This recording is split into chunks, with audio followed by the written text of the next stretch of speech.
50 ലക്ഷം.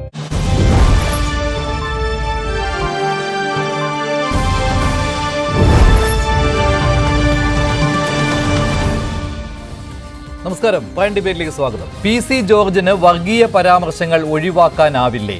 മുസ്ലിം സമുദായത്തെ ആകെ അധിക്ഷേപിച്ചതിന് രാഷ്ട്രീയ പ്രവർത്തനം നടത്താൻ പോലും അർഹതയില്ലാത്തയാളെന്ന് കോടതി വിലയിരുത്തിയതോടെ ജോർജ് അകത്തായി. ഒന്നല്ല പലതവണ മുന്നറിയിപ്പ് കിട്ടിയിട്ടും നിയമത്തെ വെല്ലുവിളിച്ച് വിദ്വേഷം വിളമ്പുന്ന ജോർജിന്റെ ലക്ഷ്യമെന്ത്? പൂഞ്ഞാറിൽ വിജയിച്ച് കയറിയപ്പോൾ SDPI വോട്ടുകളാണ് ജയിപ്പിച്ചതെന്ന് പറയാൻ മടി കാട്ടാത്ത ജോർജ് പൂഞ്ഞാറിൽ തോറ്റതോടെ ട്രാക്ക് മാറ്റി. ജോർജിനെ രക്ഷിക്കാൻ സംസ്ഥാന സർക്കാർ ശ്രമിച്ചെങ്കിലും കോടതി ഇടപെട്ടത് അഴിക്കുള്ളിലാക്കാൻ സഹായിച്ചെന്ന് UDF ആരോപണം. നാക്കുപിഴയ്ക്ക് ജോർജ് മാപ്പ് പറഞ്ഞിട്ടും രാഷ്ട്രീയ ഭാവി ഇല്ലാതാക്കാൻ സർക്കാർ വേട്ടയാടലെന്ന് BJP. പ്രൈം ഡിബേറ്റ് ചർച്ച ചെയ്യുന്നു. ജോർജ് വർഗീയ പരാമർശങ്ങൾ തുടരുന്നത് എന്തുകൊണ്ട്?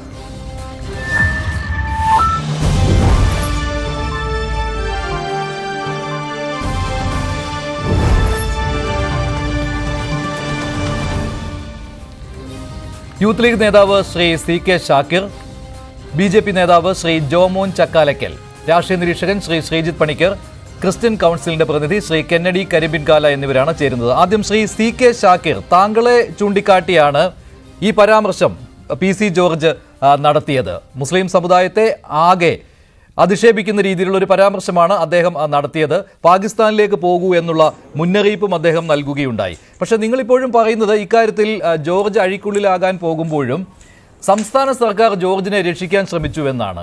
അതെങ്ങനെയാണ് നിങ്ങൾ ആ രീതിയിൽ പറയുന്നത്? നിങ്ങൾ എന്താണോ പരാതിയായി നൽകിയത് അത് പോലീസ് അന്വേഷിക്കുകയും ജോർജിനെതിരെ കൃത്യമായിട്ട് കണ്ടെത്തലുകൾ നടത്തുകയും അത് കോടതിയെ അറിയിക്കുകയും കോടതി ജാമ്യം നൽകാതിരിക്കുകയും ചെയ്തപ്പോൾ നിങ്ങൾ അതിൻ്റെ പേരിൽ സംസ്ഥാന സർക്കാരിനെ ആക്ഷേപിക്കുന്നത് എന്തിനാണ്?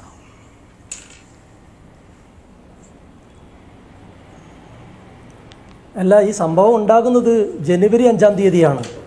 യൂത്ത് ലീഗ് കേസ് കൊടുക്കുന്നത് 6-ാം തീയതിയാണ്. FIR രജിസ്റ്റർ ചെയ്യുന്നത് 9-ാം തീയതിയാണ്. അത് കഴിഞ്ഞിട്ട് ഇപ്പോൾ 50 ദിവസമായി. അതിനിടയ്ക്ക് ഇദ്ദേഹത്തിന് ജില്ലാ കോടതിയിൽ പോകാൻ സമയം കൊടുക്കുന്നു. ജില്ലാ കോടതി മുൻകൂർ ജാമ്യം തള്ളുന്നു. അതിനുശേഷം യൂത്ത് ലീഗ് ഈരാറ്റുപേട്ട പോലീസ് സ്റ്റേഷനിലേക്ക് മാർച്ച് നടത്തുന്നു. നിരന്തരമായി പോലീസിനെയും സർക്കാരിനെയും സമീപിക്കുന്നു. ഇത്ര ഗുരുതരമായ ഒരു കുറ്റം ചെയ്ത, നേരത്തെ സമാനമായ കുറ്റത്തിന് കോടതി ഉപാധികളോടെ ജാമ്യം നൽകിയ ഒരു വ്യക്തിക്ക് അതേ തരത്തിലുള്ള അതിലും ഗുരുതരമായിട്ടുള്ള കുറ്റം ചെയ്തിട്ടും അറസ്റ്റ് ചെയ്യാൻ കേരളത്തിലെ പോലീസ് തയ്യാറാവാത്തത് എന്തുകൊണ്ടായിരുന്നു? നോക്കൂ, നിങ്ങൾ ഇത്രയും ഗുരുതരമല്ലാത്ത നിസ്സാരമായ കേസുകൾക്ക് കേരളത്തിലെ MLA മാരെ, രാഷ്ട്രീയ നേതാക്കന്മാരെ വീട് വളഞ്ഞ് അറസ്റ്റ് ചെയ്തിട്ടുള്ള പിണറായി വിജയൻ്റെ പോലീസ് ഈ PC ജോർജ് എന്ന് പറയുന്ന ഇത്രയും വിദ്വേഷ പരാമർശം നടത്തിയിട്ടുള്ള വ്യക്തിയെ ഇത്രകാലം 50 ദിവസത്തോളം സംരക്ഷിക്കുകയാണ് ചെയ്തത്. ഇന്ന് കോടതിയിൽ നടന്ന സംഭവം നിങ്ങൾക്കറിയോ? ഇന്ന് കോടതിയിൽ പോലും പോലീസ് PC ജോർജിന് വേണ്ടി ഒത്തുകളിക്കേണ്ടായത്. ഇത് പരാതി കൊടുത്ത് യൂത്ത് ലീഗ് മാറി നിൽക്കുകയല്ലേ ചെയ്തത്. പരാതി കൊടുത്തിട്ട് അതോടൊപ്പം ഒരു വക്കീലിനെ കൂടി ഇന്ന് ഹൈക്കോടതി വക്കീൽ ഉൾപ്പെടെ ഈരാറ്റുപേട്ട കോടതിയിൽ യൂത്ത് ലീഗിൻ്റെ പ്രതിനിധിയെ ഹാജരായിട്ടുണ്ട്. എന്തിനാണ് അങ്ങനെയൊക്കെ ഒരു സാഹചര്യം വേണ്ടി വന്നത്? കേരളത്തിലെ പിണറായി വിജയൻ്റെ സർക്കാരിൻ്റെ പിന്തുണ ഇല്ലായിരുന്നെങ്കിൽ എന്നോ PC ജോർജ് അകത്തു പോകില്ലായിരുന്നു. ഞങ്ങളെ സംബന്ധിച്ചിടത്തോളം ഇത് PC ജോർജിനെതിരെയുള്ള ഒരു പോരാട്ടമല്ല, മറിച്ച് ഇത് പിണറായി വിജയന്റെ സർക്കാർ 9 വർഷമായി തുടരുന്ന വർഗീയ പ്രീണന നയത്തിനെതിരെയുള്ള പോരാട്ടമാണ്. അല്ല, എന്തിന് PC ജോർജിനെ സംസ്ഥാന സർക്കാർ രക്ഷിക്കാൻ ശ്രമിക്കണം? അല്ല ഷാക്കിർ, എന്തിന് PC ജോർജിനെ സംസ്ഥാന സർക്കാർ രക്ഷിക്കാൻ ശ്രമിക്കണം?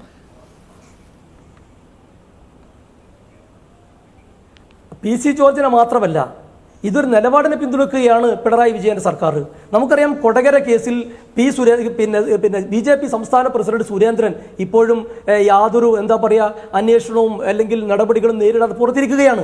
SNC ലാവ്ലിൻ എന്ന കേസ് സുപ്രീം കോടതിയിലുണ്ട്. 37 തവണയാണ് ഇന്ത്യയുടെ നീതിന്യായ ചരിത്രത്തിൽ ആദ്യമായി ഒരു കേസ് മാറ്റിവെക്കുന്നത്. ആ മാറ്റിവെക്കുന്നതും കേരളത്തിൽ RSSന് അനുകൂലമായി ഈ പിണറായി വിജയൻ സർക്കാർ നിലപാടെടുക്കുന്നതും നമ്മൾ കൂട്ടിയോ വായിക്കേണ്ടതാണ്.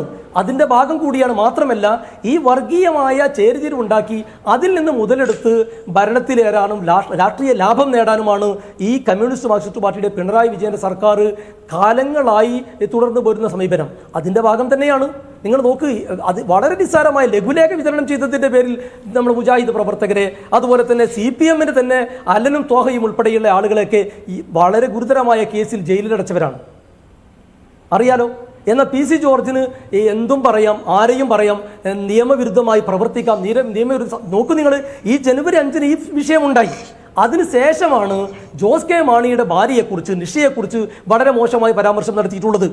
അതിനുശേഷമാണ് ഒരു മാധ്യമ പ്രവർത്തകയോട് അശ്ലീല ചുവയോട് സംസാരിച്ചത്. എന്താ പിണറായി വിജയന്റെ പോലീസ് കേസെടുക്കാത്തത്? നിങ്ങൾ നോക്ക്, അതിനുശേഷം എത്ര ആളുകൾ ഇവർ ജയിലിലടച്ചു. എന്നാൽ PC ജോർജ് ഗുരുതരമായ കുറ്റം ചെയ്തിട്ട് ഇവർ സ്വമേധയാ കേസെടുത്തതല്ല. സുപ്രീം കോടതി ഡയറക്ഷനൊക്കെ അവിടെ നിൽക്കുന്നുണ്ട്. പക്ഷേ youth league Erattupetta municipal committee പരാതി കൊടുത്ത് നിരന്തരമായി പോരാട്ടം നടത്തിയിട്ടാണ് ഇപ്പോൾ PC ജോർജ് അകത്തായത്. അതും നീതിന്യായ കോടതികളിൽ നമുക്ക് വിശ്വാസം വർദ്ധിക്കുകയാണ്. എന്നാൽ പോലീസിൻ്റെ ഭാഗത്ത് നിന്ന് ഇന്ന് നിങ്ങൾ ഈ കേസിൻ്റെ നടപടിക്രമങ്ങൾ ഒരുപക്ഷെ ശ്രദ്ധിച്ചു കാണും. നമ്മളെ വിധിയുടെ പരാമർശവും നിങ്ങൾ ശ്രദ്ധിച്ചു കാണും. പോലീസിനോട് സമാനമായ കേസിൻ്റെ മെറ്റീരിയൽസ് കോടതി ആവശ്യപ്പെട്ടോ അവർ കൈമലർത്തുകയാണ്. മാത്രവുമല്ല, കോടതി പിന്നീട് 2 മണി വരെ ഇവർക്ക് സമയം കൊടുത്തപ്പോൾ അപ്പോഴും തെറ്റായിട്ടുള്ള നടപടിക്രമങ്ങളും റിപ്പോർട്ടുകളുമാണ് കേരള പോലീസ് കോടതിയിൽ ഹാജരാക്കുന്നത്. ഇതെന്തിനു വേണ്ടിയാണ് മഞ്ജുഷേ? ഇതിൽ കേരള പോലീസിനൊന്നും മറച്ചു വെക്കാനില്ലെങ്കിൽ എന്തുകൊണ്ടാണ് പോലീസ് ഈ രീതിയിൽ പെരുമാറുന്നത്? ഇത് ആരുടെ ഡയറക്ഷനാണ്? ഇന്നലെ ഞങ്ങളുടെ യൂത്ത് ലീഗിൻ്റെ പ്രതിനിധികൾ ഹൈക്കോടതി ജാമ്യം തള്ളിയ ശേഷം ഈരാറ്റുപേട്ട പോലീസ് സ്റ്റേഷനിൽ പോയി. ആ പോലീസ് സ്റ്റേഷനിൽ പോയപ്പോൾ അവർ കൈമലർത്തുകയാണ്, ഞങ്ങൾക്കിതിൽ തീരുമാനമെടുക്കാൻ പ്രയാസം, നിങ്ങൾ മേലധികാരികളെ ബന്ധപ്പെടുന്നു. മേലധികാരികളായിട്ടുള്ള പാലയിലെ DYSPയെ ബന്ധപ്പെട്ടു. അദ്ദേഹം പരുക്കനായി മോശമായി സംസാരിക്കുന്ന സാഹചര്യമാണ് എന്നോട് ഉൾപ്പെടെ ഉണ്ടായിട്ടുള്ളത്. അവിടെയും നമ്മൾ മനസ്സിലാക്കുന്നത് ഇത് രാഷ്ട്രീയ തീരുമാനം വേണമത്രേ PC ജോർജിനെ അറസ്റ്റ് ചെയ്യാൻ. രാജ്യത്തെ നിയമം നടപ്പിലാക്കാൻ ഗവൺമെന്റിന്റെ, പിണറായി സർക്കാരിന്റെ രാഷ്ട്രീയ തീരുമാനം വരാൻ വേണ്ടി കേരളത്തിലെ പോലീസ് കാത്തിരിക്കുക എന്നെങ്കിൽ ലജ്ജാകരമല്ലേ?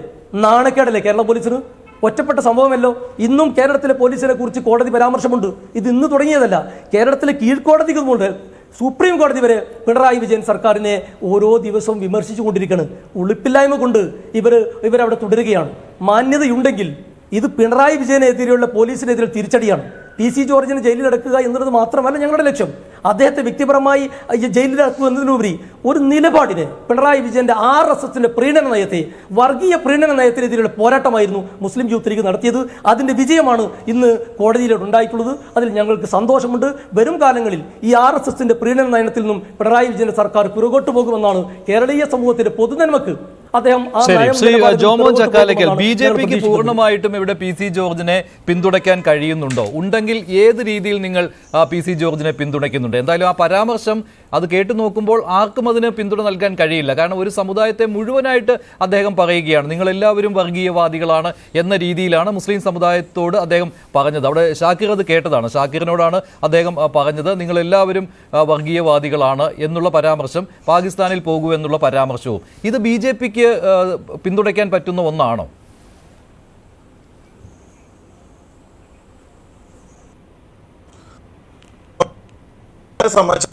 കേരളത്തിലെ തലയെടുപ്പുള്ളൊരു നേതാവാണ് PC ജോർജ്. അദ്ദേഹം 1980 മുതൽ 2021 വരെ അവിടുത്തെ MLA ആയിരുന്നു. ഇന്ന് ഞങ്ങൾക്ക് കേരളത്തിൽ എടുത്തു പറയത്തക്ക നേതാക്കളിൽ ഒരാളാണ് PC ജോർജ് എന്ന് പറയുന്നത്. ഞങ്ങൾക്ക് യാതൊരുവിധ കുഴപ്പവുമില്ല. ഞങ്ങൾ മറ്റൊരു കാര്യം പറയാനോട് ആഗ്രഹിക്കുകയാണ്. ഇവിടെ ഞങ്ങൾ എന്തിനാണ് PC ജോർജിനെ തള്ളിപ്പറയുന്നത്? ഇവിടെ അദ്ദേഹം പറഞ്ഞു, PC ജോർജിന് ഒരു ടങ് സ്ലിപ്പ് സംഭവിച്ചു എന്ന് അദ്ദേഹം തന്നെ അഡ്രസ് ചെയ്തൊരു വിഷയമാണ്. അദ്ദേഹം കേരളീയ പൊതുസമൂഹത്തോട് അത് പറയുകയും ചെയ്തു, എനിക്കൊരു തെറ്റുപറ്റി, ഞാൻ ആർക്കെങ്കിലും അതിൽ വേദനിച്ചിട്ടുണ്ടെങ്കിൽ ഞാനതിൽ ക്ഷമ ചോദിക്കുന്നു എന്ന് അദ്ദേഹം പൊതുസമൂഹത്തോട് പറഞ്ഞു കഴിഞ്ഞു. ഇവിടെ PC ജോർജിന്റെ കോടതി പോലും അംഗീകരിച്ചില്ല. കോടതിയിലും പറഞ്ഞിരുന്നു, പക്ഷേ കോടതി പോലും അത് അംഗീകരിച്ചില്ല. ഉറങ്ങുന്നത് വരെ അല്ല, കോടതി അംഗീകരിച്ചില്ല. അതുകൊണ്ടാണല്ലോ രാഷ്ട്രീയ പ്രവർത്തനം നടത്താൻ പോലും അർഹതയില്ലാത്ത ആളാണ് എന്ന രീതിയിൽ പരാമർശം. മഞ്ജുഷ, PC ജോർജ് ഒരു നാടൻ ഭാഷയിൽ സംസാരിക്കുന്ന ഒരു വ്യക്തിയാണ്. നമുക്കറിയാം, കാലങ്ങളായിട്ട് PC ജോർജിന്റെ മലയാളികൾ കണ്ടുകൊണ്ടിരിക്കുകയല്ലേ. അദ്ദേഹം എത്രയോ കൊല്ലങ്ങളായി നിയമസഭാ സാമാജികനല്ലേ. അദ്ദേഹത്തിന് ഉണ്ടായ വിഷയം എന്താ? അദ്ദേഹം ഏറ്റവും കൂടുതൽ സ്നേഹിച്ച, നിങ്ങൾക്കൊരു കാര്യം അറിയുമ്പോൾ, നിങ്ങൾ അന്വേഷണാത്മക മാധ്യമ പ്രവർത്തകരല്ലേ, നിങ്ങൾ ഈരാറ്റുപേട്ടയിലേക്ക് പോകൂ, അവിടുത്തെ മുസ്ലിം വിഭാഗങ്ങളോടൊക്കെ സംസാരിക്കൂ. കഴിഞ്ഞ 40ഓളം വർഷങ്ങളായി നൂറുകണക്കിന് മുസ്ലിം പെൺകുട്ടികൾക്ക് 1,50,000 രൂപയൊക്കെ വിവാഹത്തിന് കയ്യിൽ നിന്ന് എടുത്തു കൊടുത്ത് വിവാഹം നടത്തിക്കൊടുത്തൊരു മനുഷ്യൻ. നൂറുകണക്കിന് പെൺകുട്ടികളെ, മുസ്ലിം പെൺകുട്ടികളെ, അങ്ങനെ എടുത്തു പറയുന്നത് അദ്ദേഹത്തെ മുസ്ലിം വിരോധിയാക്കുന്നുകൊണ്ട് പറയുന്ന മുസ്ലിം, അവിടെ തന്നെ നിങ്ങൾ പോയി അന്വേഷിച്ചാൽ മതി, 100 കണക്കിന് മുസ്ലിം പെൺകുട്ടികൾക്ക് വിദ്യാഭ്യാസ സഹായം അത് MLA ഫണ്ടിൽ നല്ല കൊടുക്കുന്ന, തന്റെ കുടുംബസ്വത്തിൽ നിന്ന് കൊടുക്കുന്ന ഒരു നാടൻ ഭാഷയിൽ വൈകാരികമായി പ്രതികരിക്കുന്ന ഒരു മനുഷ്യനാണ് PC ജോർജ്. അദ്ദേഹത്തെ സംബന്ധിച്ചിടത്തോളം സംഭവിച്ചിരിക്കുന്നത്, ഇത്രത്തോളം താൻ സ്നേഹിച്ച ഒരു ജനം തന്നെ കഴിഞ്ഞ തെരഞ്ഞെടുപ്പിൽ തിരസ്കരിച്ചത് കണ്ടപ്പോ തനിക്ക് അതൊരു വേദനയായി, അത് അദ്ദേഹം പറഞ്ഞു വരുമ്പോൾ അല്പം വൈകാരികം അദ്ദേഹം പ്രതികരിക്കുന്നു. വൈകാരികതയുടെ അങ്ങേയറ്റമായി പോയി. അങ്ങനെയല്ല ജോമോന്, അല്ല ഒരു തെരഞ്ഞെടുപ്പിൽ തോറ്റു എന്ന് ഈ രീതിയിൽ നിലപാട് ആ രീതിയിലാക്കുന്ന ഒരാൾ ഒരു നേതാവായിരിക്കാൻ യോഗ്യനായ ആളല്ലല്ലോ. അദ്ദേഹം പറഞ്ഞ താങ്കൾ ശ്രദ്ധിച്ചു കാണും. ആ ഈരാറ്റുപേട്ടയിലെ ജനസംഖ്യ എടുത്തു പറഞ്ഞ് അതിൽ എത്ര മുസ്ലിങ്ങളുണ്ടോ ആ മുസ്ലിങ്ങളെല്ലാം വർഗീയവാദികളാണെന്നാണ് അദ്ദേഹം പറഞ്ഞത്. ഇനി ഒരു തീവ്രവാദ സംഘടനയുടെ പേരെടുത്ത് പറഞ്ഞ് അദ്ദേഹം പറഞ്ഞോട്ടെ, കുഴപ്പമില്ല, അത് വർഗീയവാദികളാണ് തീവ്രവാദികളാണ് എന്ന് പറയാൻ കുഴപ്പമില്ല. പക്ഷെ ഇങ്ങനെയല്ല, ഓരോരുത്തരെയും എണ്ണി അദ്ദേഹം പറയുകയാണ്. ഓരോരുത്തരെയും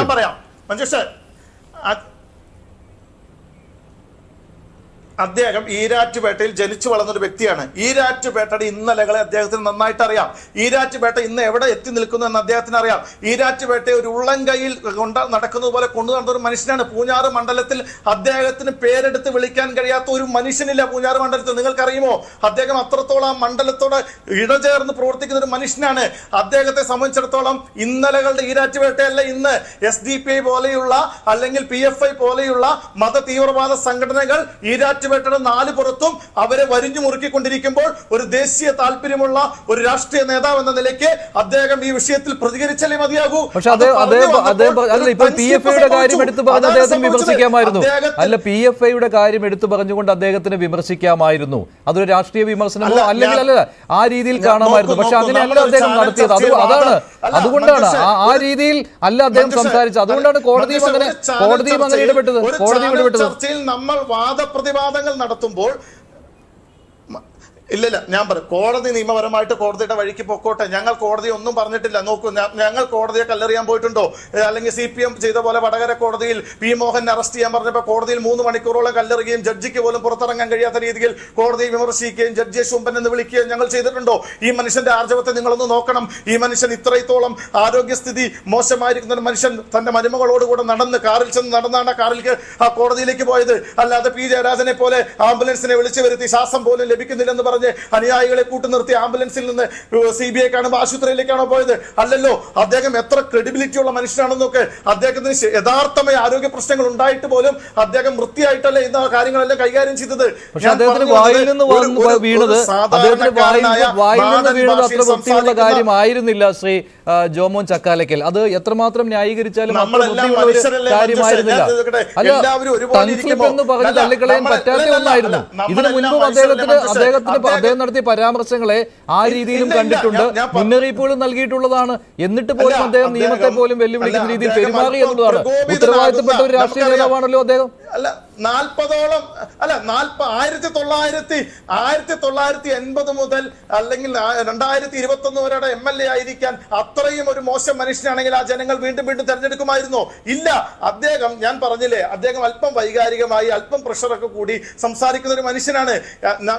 അദ്ദേഹം നമ്മളൊക്കെ പ്രതികരിക്കുന്ന പോലെ ചിലപ്പോൾ ചില വിഷയങ്ങളിൽ വളരെ ശാന്തമായിട്ടൊന്നും പ്രതികരിച്ചെന്ന് വരത്തില്ല. ഞാൻ പറഞ്ഞു വന്നത്, അപ്പോൾ അദ്ദേഹത്തിന് സംഭവിച്ചിരിക്കുന്ന ഒരു പാകപ്പെട, അദ്ദേഹം അത് മലയാളി പൊതുസമൂഹത്തോട് ഏറ്റു പറഞ്ഞല്ലോ, എനിക്കൊരു തെറ്റ് പറ്റി, അതിൽ ഈ വിഷയം അവിടെ കൊണ്ട് തീർക്കാമായിരുന്നു. ഇത് രാഷ്ട്രീയ കളികളല്ലേ? ഇന്ത്യ മുന്നണിയുടെ നേതാക്കൾ കളിക്കുന്ന ഒരു കളിയല്ലേ? ഇവിടെ പ്രതിപക്ഷവും ഭരണപക്ഷവും ഒരുപോലെയല്ലേ ഈ വിഷയത്തെ കൈകാര്യം ചെയ്തത്? നിങ്ങൾ നോക്കണം, ഇവിടെ അദ്ദേഹത്തിന്റെ മകൻ, ഞങ്ങളുടെ ഊർജ്ജസ്വലനായ നേതാവ് ഷോൺ ജോർജ് ഇവിടെ SFI അന്വേഷണം നടത്തിക്കൊണ്ടിരിക്കുന്നു, മാസപ്പടിക്കെതിരെ അന്വേഷണം നടത്തിക്കൊണ്ടിരിക്കുന്നു. ഈ വിഷയത്തിനെല്ലാം അന്വേഷണം അവസാന ഘട്ടത്തിലേക്ക് വന്നുകൊണ്ടിരിക്കുന്നു. ഇത് വലിയ വിഷയത്തിലേക്ക് വരുന്നു എന്ന് തിരിച്ചറിഞ്ഞപ്പോ എങ്ങനെയെങ്കിലും ഇവരെ മാനസികമായി തകർക്കുക എന്നുള്ളതാണ് ഇവിടുത്തെ ലക്ഷ്യം. ഇവിടുത്തെ ഭരണപക്ഷത്തിനെയും പ്രതിപക്ഷത്തിനെയും, ഇവർ ഇന്ത്യ മുന്നണിയാണല്ലോ, ഇവർ ഒരു മുന്നണി ആയതുകൊണ്ടല്ലേ ഇന്ന് മുല്ലപ്പള്ളി രാമചന്ദ്രൻ പറഞ്ഞ് മൂന്നാമതും ഇവിടെ ആരധികാരത്തിൽ വരാൻ പോകുന്നത്. ശരി ജോമോൻ, എന്തായാലും BJP അദ്ദേഹത്തെ ന്യായീകരിക്കുന്നത് അദ്ദേഹത്തെ വേട്ടയാടുന്നു, ജോർജിനെ വേട്ടയാടുന്നു എന്നാണ് BJPയുടെ വാദം. ശ്രീജിത്ത് പണിക്കർ, ഈ രീതിയിൽ BJP പറയുന്നതിനോട് നമുക്ക് യോജിക്കാൻ കഴിയും? ഒരു കാര്യം തുറന്നു പറയാം മഞ്ജുഷ, ഒറ്റ കാര്യം ഞങ്ങൾ തുറന്നു പറയാം. PC ജോർജ് എന്ന നേതാവിനെ പൂർണ്ണമായി തള്ളിക്കളയാൻ ഞങ്ങൾ തയ്യാറല്ല. അദ്ദേഹം പറഞ്ഞ വാക്കിനെ ഞങ്ങൾ അംഗീകരിക്കുന്നില്ല. ഒരു ടങ് സ്ലിപ്പാണ്. PC ജോർജ് നേതാവിനെയോ ഷോൺ ജോർജ് എന്ന അദ്ദേഹത്തിന്റെ മകനായ ഞങ്ങളുടെ നേതാവിനെയോ തള്ളിക്കളയാൻ ഞങ്ങൾ തയ്യാറല്ല. അതിന്റെ ഉത്തമ ഉദാഹരണമാണ് ഇന്ന് രാവിലെ മുതൽ ജനപ്രവാഹങ്ങൾ അവിടേക്ക് പോകുന്നു. ഞങ്ങളുടെ 2 ജില്ലാ പ്രസിഡന്റുമാർ അവിടേക്ക് പോകുന്നു. ഞങ്ങളുടെ മധ്യമേഖലാ സെക്രട്ടറി എൻ ഹരി അവിടേക്ക് പോകുന്നു. പിന്നെ ഞങ്ങൾ മണ്ഡലം പ്രസിഡന്റുമാരെ വിളിച്ചു പറയുക ചെയ്തത്, ഇനി അങ്ങോട്ട് ആരും വരണ്ട, ഇവിടെ ജനത്തിരക്ക് കൂടുന്നു എന്ന് പറഞ്ഞ് വന്ന ആളുകൾ തിരിച്ചു പോവുകയാണ് ചെയ്തത്. ശരി ജോമൻ, എന്തായാലും നിങ്ങൾക്ക് ആ പരാമർശം നിങ്ങൾക്ക് അംഗീകരിക്കാൻ പറ്റുന്നില്ല. അതൊരു ടങ് സ്ലിപ്പാണ് നിങ്ങൾ പറയുകയും ചെയ്യുകയാണ്. ശരി ഞാൻ താങ്കളിലേക്ക് വരാം. ഇന്റൻഷ്യലി അദ്ദേഹം ഇസ്ലാം മത വിശ്വാസികളെ ഇന്റൻഷ്യലി അദ്ദേഹം വേദനിപ്പിച്ചിട്ടില്ല. ശരി, ശ്രീജിത്ത് പണിക്കർ, അങ്ങനെ കരുതാൻ കഴിയുമോ? വേദന ഉണ്ടായത് കൊണ്ടാണല്ലോ അവർ കോടതിയിലേക്ക് പോയതും യൂത്ത് ലീഗാണ് ഇതിൽ കേസ് നടത്തിയതും. അദ്ദേഹം ഇപ്പോൾ ഒരു സംഘടനയെ പറയുകയായിരുന്നുവെങ്കിൽ, ഞാൻ നേരത്തെയും അതാണ് പറഞ്ഞത്, അങ്ങനെയാണെങ്കിൽ അതിനെ ആ രീതിയിൽ കാണാമായിരുന്നു. പക്ഷേ ഇത് ഈ വർഗീയവാദികൾ എന്ന് പരാമർശം നടത്തിയപ്പോൾ എല്ലാ മുസ്ലിങ്ങളും എന്ന രീതിയിൽ അദ്ദേഹം പറഞ്ഞു. അത് കേവലം ഒരു വൈകാരിക പ്രകടനമായി കണ്ടുകൊണ്ട് തള്ളിക്കളയാവുന്ന ഒന്നാണോ? ശ്രീ മഞ്ജുഷ്, ശ്രീ PC ജോർജ് നമ്മളിൽ പല ആൾക്കാരുടെയും സുഹൃത്താണ്. അദ്ദേഹത്തിൻ്റെ മകൻ ഷോൺ ജോർജുമായും നമ്മളിൽ പല ആൾക്കാർക്കും നല്ല സൗഹൃദമുണ്ട്. പക്ഷേ എന്ന് കരുതി അദ്ദേഹം പറഞ്ഞിരിക്കുന്ന ഒരു പ്രസ്താവനയെ നമ്മൾ എൻഡോഴ്സ് ചെയ്യുമോ എന്ന് ചോദിച്ചാൽ ആ പ്രസ്താവനയുടെ മെറിറ്റ് എന്താണ് എന്നതിനെ ആസ്പദമാക്കിയായിരിക്കും നമ്മളൊരു തീരുമാനമെടുക്കുക. ഇപ്പോൾ അദ്ദേഹം പറഞ്ഞിരിക്കുന്ന ഒരു പ്രസ്താവന ഒരു പ്രത്യേക മതവിഭാഗത്തിൽപ്പെടുന്ന ആൾക്കാരെ മൊത്തത്തിൽ മോശമായി ചിത്രീകരിക്കുന്ന രീതിയിലത്തേക്കും അവരോട് ഒരു ആഹ്വാനവും നൽകുന്ന രീതിയിലത്തേക്കുള്ള ഒരു പ്രസ്താവന, ആ പ്രസ്താവന ഞാൻ നടത്തുകയാണ് എങ്കിൽ ശ്രീ മഞ്ജുഷ് അത് അംഗീകരിക്കുമോ? മഞ്ജുഷ് അത് പറയുകയാണെങ്കിൽ മറ്റൊരാൾ അംഗീകരിക്കുമോ? ഇനി ഈ ചർച്ചയിൽ ശ്രീ ഷാക്കിറുണ്ട്. അദ്ദേഹം ആണ് ആ ചർച്ചയിൽ ശ്രീ PC ജോർജിനോടൊപ്പം പങ്കെടുത്തതെന്നാണ് ഞാൻ മനസ്സിലാക്കുന്നത്. അപ്പോൾ ആ സമയത്ത് ശ്രീ ഷാക്കിർ ഹിന്ദു സമൂഹത്തിനെക്കുറിച്ച് ഇതേപോലെ ഒരു കമൻറ്റ് പറഞ്ഞു കഴിഞ്ഞാൽ മറ്റുള്ള ആൾക്കാർ അംഗീകരിക്കുമോ? ഈ ചർച്ചയിലുള്ള BJP പ്രതിനിധി ശ്രീ ജോമോൻ, അദ്ദേഹം ഏതെങ്കിലും ഒരു മതവിഭാഗത്തിനെ കുറിച്ച് ഇത് പറഞ്ഞു കഴിഞ്ഞാൽ മറ്റുള്ള ആൾക്കാർ അംഗീകരിക്കുമോ? ഇത് മാത്രമേ ചിന്തിക്കേണ്ടതുള്ളൂ. അങ്ങനെ നോക്കിക്കഴിഞ്ഞാൽ അത് വളരെ അപക്വമായിട്ടുള്ള ആപൽക്കരമായിട്ടുള്ള ഒരു പ്രസ്താവനയാണ് എന്ന കാര്യത്തിൽ യാതൊരു വിധത്തിലുള്ള തർക്കവുമില്ല. ഇങ്ങനെയുള്ള മതസ്പർദ്ധയുണ്ടാക്കുന്ന, സാമുദായിക സ്പർദ്ധയുണ്ടാക്കുന്ന രീതിയിലത്തേക്കുള്ള പ്രസ്താവനകൾ പറയാതിരിക്കുക എന്നുള്ളതാണ് ഒരു ഉത്തരവാദിത്തപ്പെട്ട രാഷ്ട്രീയ നേതാവ് ചെയ്യേണ്ടത്. മിതം ഒരു നമ്മൾ ഈ പറയത്തില്ലേ, സംസാരത്തിലൊക്കെ തന്നെ ഒരു മയമുണ്ടാവുക, മിതത്വം പാലിക്കുക, ഈ കാര്യങ്ങളൊക്കെ തന്നെ അങ്ങനെയാണ് ചെയ്യേണ്ടത്. പബ്ലിക്കായിട്ടുള്ള ഒരു പ്ലാറ്റ്ഫോമിൽ നമ്മൾ അതിനെപ്പറ്റി പറയുന്ന സമയത്ത് പ്രത്യേകിച്ചും കൂടുതലായിട്ടുള്ള ഒരു ഉത്തരവാദിത്തം ഒരു ജനപ്രതിനിധി ആയിരുന്ന ഒരു വ്യക്തിയുടെ ഭാഗത്തു നിന്ന് ഉണ്ടാകേണ്ടതുമാണ്. അപ്പോൾ നമ്മുടെ നാട്ടിലുള്ള ഒരു മതവിഭാഗത്തിൻ്റെ മൊത്തത്തിൽ ഒരു പ്രത്യേക സ്വഭാവക്കാരായിട്ട് സമൂഹത്തിന് ആപൽക്കരമായിട്ടുള്ള രീതിയിൽ പ്രവർത്തിക്കുന്ന ആൾക്കാരായിട്ട് ചിത്രീകരിക്കുക എന്ന് പറഞ്ഞാൽ അദ്ദേഹം പറയുന്നതിൽ യാതൊരു വിധത്തിലുള്ള ആശയ വ്യക്തതയുമില്ല. തന്നെയുമല്ല ആ പറയുന്നത് അങ്ങേയറ്റം ദുരൂഹമാണ് എന്ന രീതിയിലത്തേക്ക് ആൾക്കാർ ചിന്തിക്കും. ഒരു വിഭാഗത്തിനെ പ്രത്യേകിച്ച് മോശമായ രീതിയിലത്തേക്ക് ചിന്തിക്കുന്നതിനുള്ള സാധ്യത അതുകൊണ്ട് ഉണ്ടാകും. ആ മതവിഭാഗത്തിൽപ്പെട്ട വളരെ സമാധാനപരമായി ജീവിക്കുന്ന ബഹുഭൂരിപക്ഷം ആൾക്കാരുമുണ്ട്. അങ്ങനെയുള്ള ആൾക്കാരെ സംബന്ധിച്ചിടത്തോളം അങ്ങേയറ്റത്തെ അപമാനവും നിന്ദയുമാണ് അതുകൊണ്ടുണ്ടാവുക. അപ്പോൾ അവർ വിക്ടിം ആവുക, അല്ലെങ്കിൽ അവരെ മോശമായ രീതിയിലത്തേക്ക് ആൾക്കാർ നോക്കിക്കാണുക തുടങ്ങിയ രീതിയിലത്തേക്കുള്ള പല പ്രശ്നങ്ങളും ഇതിന്റെ ഒരു ആഫ്റ്റർ ഇഫക്റ്റ് ആയിട്ട് ഉണ്ടാകാനുള്ള സാധ്യതയുണ്ട്. ഇവിടെ ജോമോൻ പറഞ്ഞത്, അദ്ദേഹം BJPയുടെ പ്രതിനിധിയാണ്, അദ്ദേഹം പറഞ്ഞ 2 കാര്യങ്ങൾ ശ്രദ്ധിച്ചുവല്ലോ. ഒന്ന്, അതൊരു നാക്കുപിഴയായിരുന്നു, വൈകാരികമായിട്ട് പ്രതികരിച്ചതാണ്, പക്ഷേ അദ്ദേഹം അതിന് മാപ്പ് പറയുകയുണ്ടായി എന്ന്. പിന്നെയുള്ളത്, ഈരാറ്റുപേട്ടയിലെ ജനങ്ങൾക്ക് അദ്ദേഹത്തിന് ഈരാറ്റുപേട്ടയിലെ ജനങ്ങളെ വർഷങ്ങളായിട്ട് അറിയാവുന്നതാണ്. അപ്പോൾ അവരെ അപമാനിക്കുന്ന രീതിയിൽ അദ്ദേഹം സംസാരിക്കുകയില്ല എന്നാണ്. ഇതാണ് BJPയുടെ ന്യായം. അതുപോലെ മറ്റൊന്നുള്ളത് രാഷ്ട്രീയമാണ്, മനഃപൂർവ്വം വേട്ടയാടുകയാണ് ചെയ്യുന്നതെന്നാണ്. കാരണം PC ജോർജിന്റെ മകൻ ഷോൺ ജോർജ് BJPയിലാണ്. ഷോൺ ജോർജ് മുഖ്യമന്ത്രി പിണറായി വിജയനെതിരെ നിയമ പോരാട്ടം നടത്തുന്ന വ്യക്തിയാണ്. അപ്പോൾ ഇതൊക്കെ കണ്ടറിഞ്ഞ് ആ കുടുംബത്തെ വേട്ടയാടുന്നു എന്ന രീതിയിൽ കൂടിയാണ് BJP ഇതിനെ കൊണ്ടുവരുന്നത്. അല്ല, ഇതൊരു രാഷ്ട്രീയ വേട്ടയാടലിൻ്റെ ഒരു രീതി ഇതിലുണ്ട് എന്ന് ഞാൻ കരുതുന്നില്ല. അങ്ങനെ രാഷ്ട്രീയ വേട്ടയാടൽ ഈ കാര്യത്തിൽ ഉണ്ടാകണമെങ്കിൽ അതിന് 2 കാരണങ്ങളുണ്ടാകണം. ഒന്നുകിൽ അത് CPMൻ്റേതായിട്ടുള്ള ഏതെങ്കിലും ഒരു സംഘടന, DYFIയോ അങ്ങനെ ഏതെങ്കിലും ഒരു സംഘടന കേസ് കൊടുത്തതിന് ശേഷം നമുക്ക് അങ്ങനെയാണെങ്കിൽ PC ജോർജിനെ കൊടുക്കാം എന്ന രീതിയിലത്തേക്കുള്ള ഒരു പ്ലാൻ അവിടെ ഉണ്ടാകണം. പക്ഷെ ഞാൻ മനസ്സിലാക്കുന്നത് ഇവിടെ യൂത്ത് ലീഗാണ് കേസ് കൊടുത്തിരിക്കുന്നത്. അപ്പോൾ യൂത്ത് ലീഗ് എന്ന് പറയുന്നത് LDFൻ്റെ സഖ്യകക്ഷിയല്ല, LDFിലുള്ള പാർട്ടിയല്ല, മറിച്ച് പ്രതിപക്ഷത്തിരിക്കുന്ന കോൺഗ്രസിലെ അല്ലെങ്കിൽ കോൺഗ്രസിൻ്റെ സഖ്യകക്ഷിയാണ്. UDFിലുള്ള മുസ്ലിം ലീഗിൻ്റെ യുവജന സംഘടനയാണ്. അപ്പോൾ അതുകൊണ്ട് തന്നെ അതിൽ ആ രീതിയിലത്തേക്കുള്ള എന്തെങ്കിലും ഒരു ഇൻറ്റൻഷൻ ഉണ്ട് എന്ന് നമുക്ക് കരുതാൻ കഴിയില്ല. 2, പോലീസ് സ്വമേധയാ കേസെടുക്കണമായിരുന്നു. പക്ഷേ ഇവിടെ പോലീസ് സ്വമേധയാ കേസെടുത്തിട്ടില്ല. ഇങ്ങനെ ഒരു കംപ്ലൈൻറ്റ് അവിടെ ഉണ്ടാകുന്നു. ആ കംപ്ലൈൻറ്റിൻ്റെ പുറത്താണ് ഈ കേസ് എടുത്തിരിക്കുന്നത്.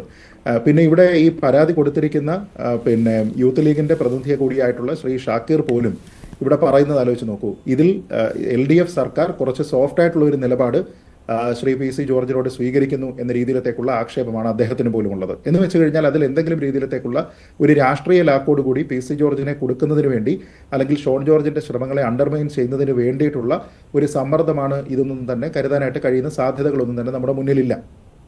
രണ്ട്, അദ്ദേഹത്തിന് ഈരാട്ടുപേരയിലെ ജനങ്ങളെ അറിയാമായിരിക്കും, അക്കാര്യത്തിൽ തർക്കമൊന്നുമില്ല. അദ്ദേഹം സുദീർഘകാലം അവിടെ അവരെ കൂടി പ്രതിനിധീകരിച്ചിരുന്ന വ്യക്തിയാണ്. അതുകൊണ്ട് അദ്ദേഹത്തിന് അവരെയൊക്കെ അറിയാം, അക്കാര്യത്തിൽ തർക്കമൊന്നുമില്ല.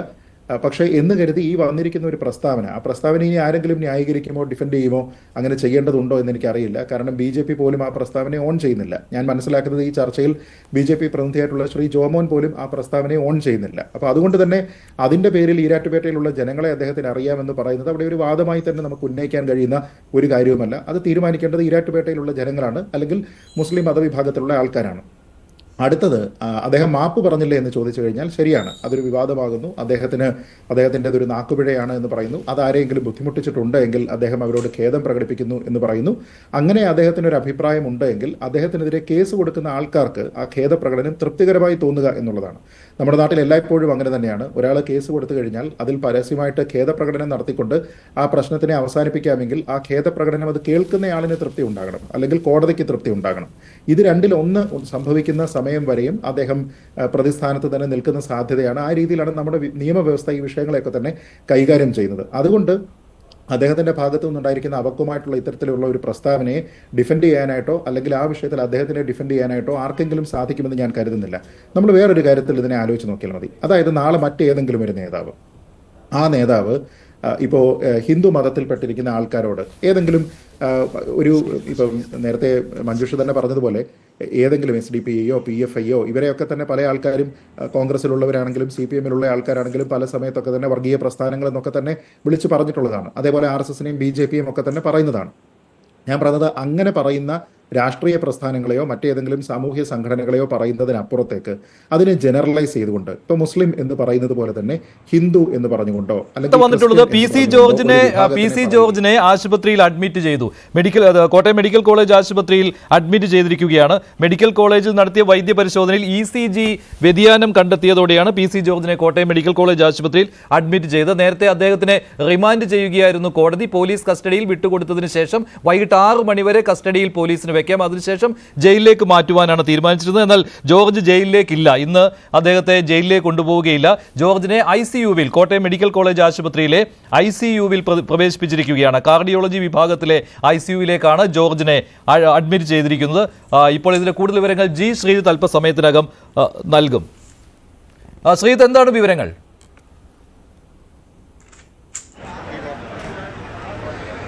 ഏറ്റവും പുതിയ വിവരങ്ങൾ ഇതാണ്. PC ജോർജിനെ കോട്ടയം മെഡിക്കൽ കോളേജിലെ കാർഡിയോളജി വിഭാഗത്തിലെ ICUവിലേക്ക് മാറ്റാൻ തുടങ്ങുന്നു. ഇപ്പോഴും അദ്ദേഹം അത്യാഹിത വിഭാഗത്തിലാണുള്ളത്. എനിക്ക് പിന്നിൽ കാണാം അത്യാഹിത വിഭാഗം. അതായത് ഈ പാലാ ജനറൽ ആശുപത്രിയിൽ നടത്തിയ പരിശോധനയിൽ അദ്ദേഹത്തിന് ECGയിൽ വ്യതിയാനം കണ്ടെത്തിയിരുന്നു. അതുകൊണ്ടാണ് മജിസ്ട്രേറ്റ് കോട്ടയം മെഡിക്കൽ കോളേജിൽ കാർഡിയോ വിഭാഗത്തിന്റെ പരിശോധന വേണം എന്ന് നിർദ്ദേശിച്ചത്. തുടർന്നാണ് ഇവിടെ എത്തി ECG പരിശോധന വീണ്ടും നടത്തിയപ്പോൾ അദ്ദേഹത്തിന് കാര്യമായ വ്യതിയാനമുണ്ട് എന്ന് കണ്ടെത്തുകയായിരുന്നു. മറ്റ് രക്തപരിശോധന, ഷുഗർ, പ്രഷർ, അങ്ങനെ വിവിധ തരത്തിലുള്ള പരിശോധനകൾ നടത്തി വരികയാണ്. ഈ പരിശോധനകൾ തുടരുകയുമാണ്. പക്ഷേ ഈ ECG വ്യതിയാനം കൊണ്ട് തന്നെ അദ്ദേഹത്തിനെ നിരീക്ഷിക്കേണ്ടതുണ്ട്, അദ്ദേഹത്തിന് അടിയന്തര പരിചരണം നൽകേണ്ടതുണ്ട് എന്ന് ഡോക്ടർമാരുടെ സംഘം വിലയിരുത്തുകയായിരുന്നു. അങ്ങനെയാണ് അദ്ദേഹത്തെ കാർഡിയോളജി ICUവിലേക്ക് മാറ്റുന്നത്. എന്തായാലും ഇവിടുത്തെ അഡ്മിഷൻ എഴുതി കഴിഞ്ഞു. അതായത് മെഡിക്കൽ കോളേജിൽ ഇന്ന് എന്തായാലും തുടരും, അതിനുള്ള അഡ്മിഷൻ എഴുതി കഴിഞ്ഞു ഡോക്ടർമാർ. ഇനി ഇവിടുത്തെ മറ്റു പരിശോധനകൾ, രക്തസാമ്പിളുകളൊക്കെ എടുത്തുകൊണ്ടിരിക്കുകയാണ്. അത് പൂർത്തിയായാൽ അദ്ദേഹത്തെ ഇതുവഴി പുറത്തേക്ക് കൊണ്ടുവരും. അങ്ങനെ തൊട്ടപ്പുറത്താണ് കാർഡിയോളജി വാർഡുള്ളത്. കാർഡിയോളജി വാർഡിലേക്ക് കൊണ്ടുപോകും, അവിടെ പ്രവേശിപ്പിക്കും. ഒരുപക്ഷെ ഇതിപ്പോൾ കോടതിയിലെ നടപടിക്രമങ്ങൾ അവസാനിച്ചിട്ടില്ലല്ലോ അല്ലേ ശ്രീജിത്ത്? ഇവിടെ നിന്ന് വൈദ്യപരിശോധനയ്ക്ക് ശേഷം വീണ്ടും മജിസ്ട്രേറ്റിന് മുന്നിൽ ഹാജരാക്കേണ്ടതായിരുന്നില്ലേ PC ജോർജിനെ? എന്നിട്ടല്ലേ റിമാൻഡ് എഴുതുകയുള്ളൂ? അങ്ങനെയായിരുന്നില്ലേ?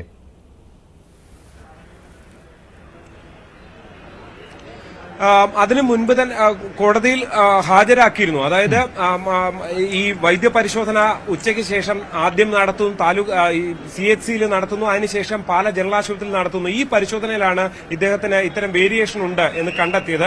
തുടർന്ന് വീണ്ടും മജിസ്ട്രേറ്റിന് മുന്നിൽ ഹാജരാക്കി. ഡോക്ടർമാരുടെ റിപ്പോർട്ട് ഇദ്ദേഹത്തിന് കാർഡിയോളജി പ്രശ്നങ്ങൾ ഉണ്ട് എന്നുള്ളതായിരുന്നു. അത് പരിഗണിച്ചുകൊണ്ടാണ് കോട്ടയം മെഡിക്കൽ കോളേജിൽ വിദഗ്ധ പരിശോധന നൽകണം എന്ന നിർദ്ദേശം മജിസ്ട്രേറ്റ് നൽകിയത്. ഈ റിമാൻഡ് എന്ന് പറയുന്നത് ഉച്ചയ്ക്ക് ഏതാണ്ട് 2:30-3 മണിയോടുകൂടി കൂടി റിമാൻഡ് ഉത്തരവ് വന്നിട്ടുണ്ട്. അതായത് ജാമ്യ ഹർജി കോടതി പരിഗണിക്കുന്നു. ഞാൻ ചോദിച്ചത് കസ്റ്റഡി അവസാനിക്കുന്നത് 6 മണിക്കാണല്ലോ, അതിനുശേഷം മജിസ്ട്രേറ്റിന്റെ വീട്ടിൽ ഹാജരാക്കേണ്ടതുണ്ടോ അതോ നേരിട്ട് അദ്ദേഹത്തെ ജയിലിലേക്ക് മാറ്റുവാനായിരുന്നോ? എന്തായിരുന്നു തീരുമാനം?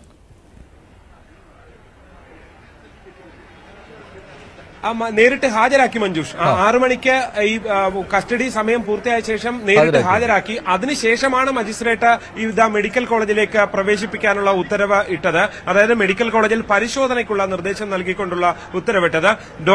മെഡിക്കൽ കോളേജിലെ ഡോക്ടർമാർ എന്തു പറയുന്നു അതിനനുസരിച്ച് തുടർ തീരുമാനമെടുക്കാനാണ് മജിസ്ട്രേറ്റ് നിർദ്ദേശിച്ചത്. ആ തീരുമാനം അനുസരിച്ചാണ് ഇപ്പോൾ ഇവിടെ അഡ്മിഷൻ എടുത്തിരിക്കുന്നത്. അപ്പോൾ എന്തായാലും പി സി ജോർജിന് ഇന്ന് ജയിലിലേക്ക് പോകേണ്ടതില്ല. അദ്ദേഹം കോട്ടയം മെഡിക്കൽ കോളേജിലെ ICUവിലായിരിക്കും.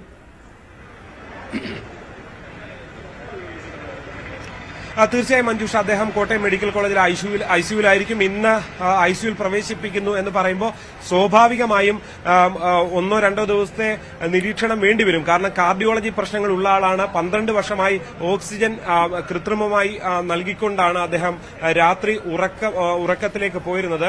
അത് വേണമെന്ന ആവശ്യം കോടതിയിൽ പറഞ്ഞിരുന്നു. പോലീസിനും ഇത് ബോധ്യപ്പെട്ടതാണ്. അതായത് ഇദ്ദേഹം ഇങ്ങനെയാണ് ഉറങ്ങുന്നത് എന്നുള്ളത് സംബന്ധിച്ചുള്ള വിവരങ്ങൾ പോലീസിന്റെ ഡോക്ടർമാരുടെ പരിശോധന റിപ്പോർട്ട് എല്ലാം ഉണ്ടായിരുന്നു. അതുകൊണ്ട് തന്നെ പെട്ടെന്ന് ഒരു ദിവസം നാളെ രാവിലെ ഡിസ്ചാർജ് ചെയ്യാനുള്ള സാധ്യത കുറവാണ്. അതുകൊണ്ട് തന്നെ 1-2 ദിവസം മെഡിക്കൽ കോളേജിൽ തുടരാനാകും സാധ്യത. ശരി, കോട്ടയം മെഡിക്കൽ കോളേജിൽ നിന്ന് ജി ശ്രീജിത്താണ് ഏറ്റവും പുതിയ വിവരങ്ങൾ നൽകിയത്. പി സി ജോർജ് ICUവിലേക്ക് മാറ്റുകയാണ്. പി സി ജോർജിന്റെ ECGയിൽ വേരിയേഷൻ കണ്ടെത്തിയിരിക്കുകയാണ്. അദ്ദേഹത്തിന് ചികിത്സ വേണ്ടിവരുമെന്ന് ഡോക്ടർമാർ അറിയിച്ചിരിക്കുകയാണ്. നിരീക്ഷണം വേണ്ടിവരും. അതുകൊണ്ടാണ് പി സി ജോർജിനെ ICUവിലേക്ക് പ്രവേശിപ്പിക്കാനുള്ള നിർദ്ദേശം ഡോക്ടർമാർ നൽകിയത്. മജിസ്ട്രേറ്റ് നേരത്തെ മെഡിക്കൽ പരിശോധന നടത്താൻ ആവശ്യപ്പെട്ടിരുന്നു. ഇതിന്റെ അടിസ്ഥാനത്തിലാണ് കോട്ടയം മെഡിക്കൽ കോളേജിൽ പരിശോധനയ്ക്കായി പി സി ജോർജിനെ കൊണ്ടുവന്നിരിക്കുന്നത്. ഇതാണ് ഷാക്കിർ ഏറ്റവും ഒടുവിലത്തെ സ്ഥിതി. ഷാക്കിർ അല്ല, കോടതിയെ സമീപിച്ചത് ഷാക്കിർ ആയിരുന്നില്ലല്ലോ അല്ലേ? യൂത്ത് ലീഗിന്റെ ഈരാറ്റുപേട്ടയിലെ പ്രവർത്തകരായിരുന്നുവല്ലോ. പിന്നെ ഇതിൽ തുടർ നടപടികളുമായിട്ട് നിങ്ങൾ തന്നെ മുന്നോട്ട് പോവുകയായിരുന്നു. എന്തായാലും ഈ കേസ് വിടില്ല എന്ന്. ഇവിടെ BJPയുടെ ന്യായീകരണം താങ്കൾ കേട്ടുവല്ലോ. ഇതെല്ലാമാണ് കാരണങ്ങൾ BJP നിരത്തുന്നത്. അവിടെ എന്തുകൊണ്ടാണ് ആ മാപ്പ് പറച്ചിലിൽ ഇത് തീരാത്തത്? എന്തുകൊണ്ടാണ് യൂത്ത് ലീഗിന് ആ മാപ്പ് പറച്ചിൽ പോരാ എന്ന് ബോധ്യപ്പെട്ടത്?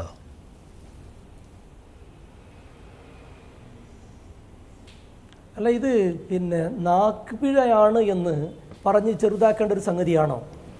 ഈ ഞങ്ങളാരും പി സി ജോർജിൻ്റെ വ്യക്തിക്കെതിരെയുള്ള പോരാട്ടമല്ല. ഞാൻ നേരത്തെ പറഞ്ഞു, ഇത് പിണറായി സർക്കാരിൻ്റെ RSSന്റെ പ്രീണന നയം ഒന്ന്. മറ്റൊന്ന്, കാലങ്ങളായി പി സി ജോർജ് ഇതേ രീതിയിൽ ആളുകളെ സമുദായത്തേക്ക് അധിക്ഷേപിച്ചുകൊണ്ടിരിക്കുകയാണ്. പക്ഷേ ശ്രീജിത്ത് പറഞ്ഞ ഒരു കാര്യമുണ്ടല്ലോ, ശ്രീജിത്ത് പണിക്കർ പറഞ്ഞ ഒരു കാര്യമുണ്ടല്ലോ ഷാക്കിർ, ഇവിടെ എന്തിന് സർക്കാർ ഇക്കാര്യത്തിൽ പി സി ജോർജിനെ സംരക്ഷിക്കണം? അത് നിങ്ങൾ ഒരു രാഷ്ട്രീയമായിട്ടുള്ള ഒരു ആരോപണമായി CPM-നെതിരെ ഉന്നയിക്കുന്ന കാര്യമല്ലേ? അല്ല, ഒരു മിനിറ്റ് ഞാൻ ചോദിക്കട്ടെ.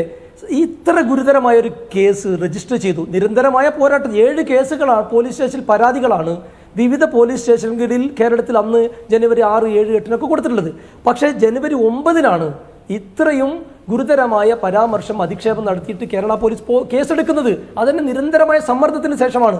അങ്ങനെയാണെങ്കിൽ ഒരാളുടെ പേരിൽ FIR ഇട്ടാൽ ചോദ്യം ചെയ്യാനെങ്കിലും ഒരു അന്വേഷണ ഉദ്യോഗസ്ഥനെ വിളിപ്പിക്കില്ലേ? അങ്ങനെയല്ലേ രാജ്യത്തെ നിയമം? ഞങ്ങൾ പോരാടുന്നത് നിയമം സംരക്ഷിക്കാനാണ്. ഇങ്ങനെ ആർക്കും എന്തും വിളിച്ചു പറയാൻ, ആരെയും അധിക്ഷേപിക്കും. അത് മുസ്ലിം സമുദായത്തെ മാത്രമല്ല, ഈ KM മാണി സാറിൻ്റെ മരുമകളെ, ജോസ് കെ മാണിയുടെ ഭാര്യയെ ഇതിന് ശേഷമാണ് വളരെ മോശമായ രീതിയിൽ അധിക്ഷേപിച്ചിട്ടുള്ളത്. നിങ്ങൾ എന്താണ് അതൊന്നും കണക്കിലെടുക്കാത്തത്? അതൊക്കെ നാക്കുപിഴയാണോ? അദ്ദേഹം പറഞ്ഞ പരാമർശം നിങ്ങൾക്കറിയോ? ഒരു കാരുണ്യ പ്രവർത്തനം നടത്തുന്ന ഒരു സഹോദരിയെ നിശ്ചിതമായി വളരെ മോശമായി അദ്ദേഹം വിമർശിച്ചു.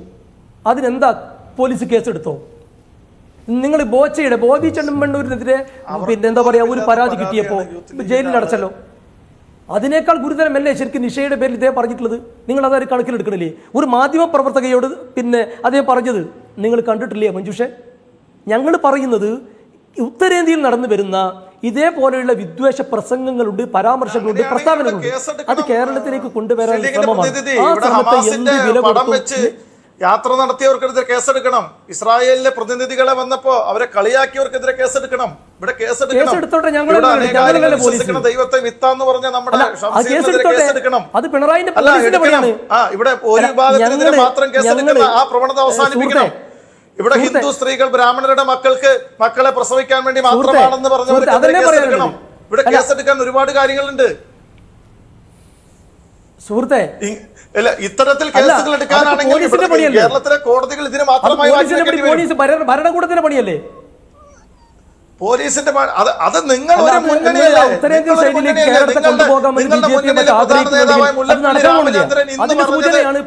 മൂന്നാമത് പിണറായി സർക്കാർ വരുമെന്നാണ്. അത് യോഗി ആദിത്യനാഥും നരേന്ദ്രമോദിയും അമിത്ഷായും കേരളത്തിൽ പിറവിയെടുക്കാമെന്ന് നിങ്ങൾ വിചാരിക്കേണ്ട. അങ്ങനെ ഏതെങ്കിലും വിദ്വേഷ പ്രസംഗം നടത്തുന്ന വർഗീയ ജീവികൾ കേരളത്തിൽ വളർന്നു വരും. അവരെ പ്രോത്സാഹിപ്പിക്കാൻ നിങ്ങളെ പോലെ ആളുകൾ ഉണ്ടെങ്കിൽ അത് നിയമത്തിന്റെ മാർഗത്തിൽ പോരാടും. അതാണ് ഞങ്ങൾ ചെയ്തിട്ടുള്ളത്. കോടതിയെ സമീപിച്ചു, പോലീസിനെ സമീപിച്ചു. അത് നിഷ മാണിക്കെതിരെയും എല്ലാവർക്കെതിരെയും ഇദ്ദേഹം നടത്തുന്ന അധിക്ഷേപത്തിൽ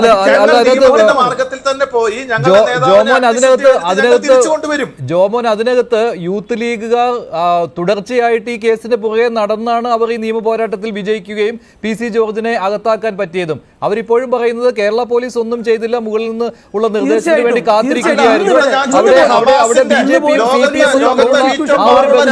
മുഴുവൻ തീവ്രവാദ ലിസ്റ്റുകൾ ഉൾപ്പെടുത്തിയ ഹമാസിന്റെ നേതാക്കളുടെ ചിത്രങ്ങൾ വെച്ച് കഴിഞ്ഞ ദിവസം പാലക്കാട് ജില്ലയിൽ നേർച്ചയ്ക്ക് ആനപ്പുറത്ത് നെറ്റിപ്പൊട്ടമായി ഹമാസിന്റെ നേതാക്കൾ ലോകത്തിലെ മുഴുവൻ രാജ്യങ്ങളും തീവ്രവാദ ലിസ്റ്റിൽ ഉൾപ്പെട്ട വ്യക്തികളെ ഇവിടെ കൊണ്ടു നടന്നു. ഞങ്ങളുടെ BJP പ്രവർത്തകർ എത്ര ദിവസമായി അതിന്റെ പിന്നിൽ കേസുമായി പോകുന്നു?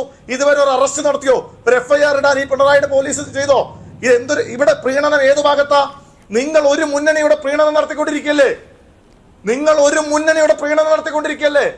ഇവിടെ കേരളത്തിലെ ബഹുമാന്യ സ്പീക്കർ അനേകായിരങ്ങൾ വിശ്വസിക്കുന്ന ഒരു ദൈവത്തെ മിത്താണെന്ന് പബ്ലിക്കായി പറഞ്ഞൊരു മനുഷ്യനെ അറസ്റ്റ് ചെയ്തോ? ചോദ്യം ചോദിക്കട്ടെ.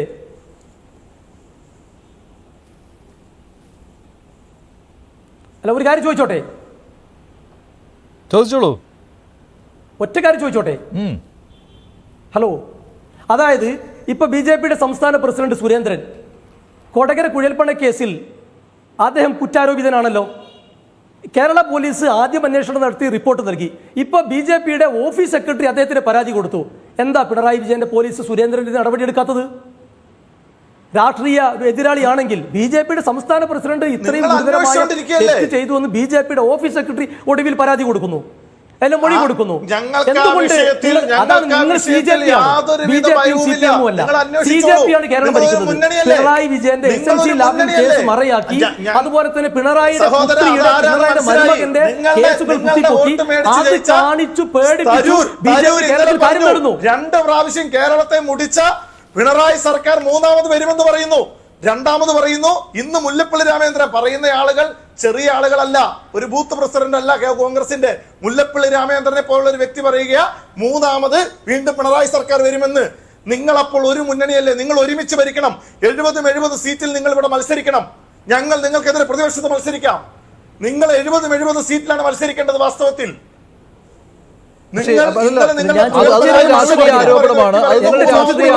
പക്ഷെ അത് പറഞ്ഞുകൊണ്ട് PC ജോർജിനെ ന്യായീകരിക്കുമ്പോഴാണ് അത് തമ്മിൽ സിങ്ക് ആകാതെ വരുന്നത്. ശ്രീ ജോമോൻ ചക്കാലക്കൽ. അല്ല മഞ്ജുഷേ, രാഷ്ട്രീയ ആരോപണമല്ല. അല്ല മഞ്ജുഷേ, അത് രാഷ്ട്രീയ ആരോപണമാണ്. ഈ CJP എന്നുള്ളത് രാഷ്ട്രീയമായ ആരോപണമാണ്. സുരേന്ദ്രൻജി വരെ പറഞ്ഞു ഞങ്ങൾ അതിന്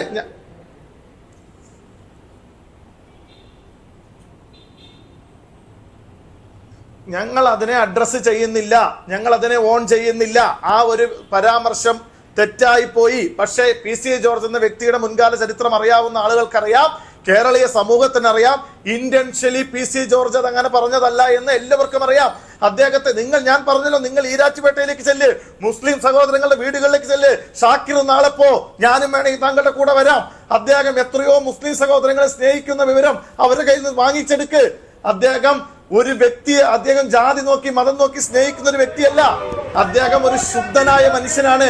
PC ജോർജിനെ ICUയിലേക്ക് മാറ്റുന്ന ദൃശ്യങ്ങളാണ്. കോട്ടയം മെഡിക്കൽ കോളേജിൽ നിന്നുള്ള തത്സമയ ദൃശ്യങ്ങളാണ് കാണുന്നത്. PC ജോർജിനെ ICUയിലേക്ക് മാറ്റുകയാണ്. അദ്ദേഹത്തിന് നിരീക്ഷണം വേണമെന്നാണ് ഡോക്ടർമാർ പറഞ്ഞിരിക്കുന്നത്.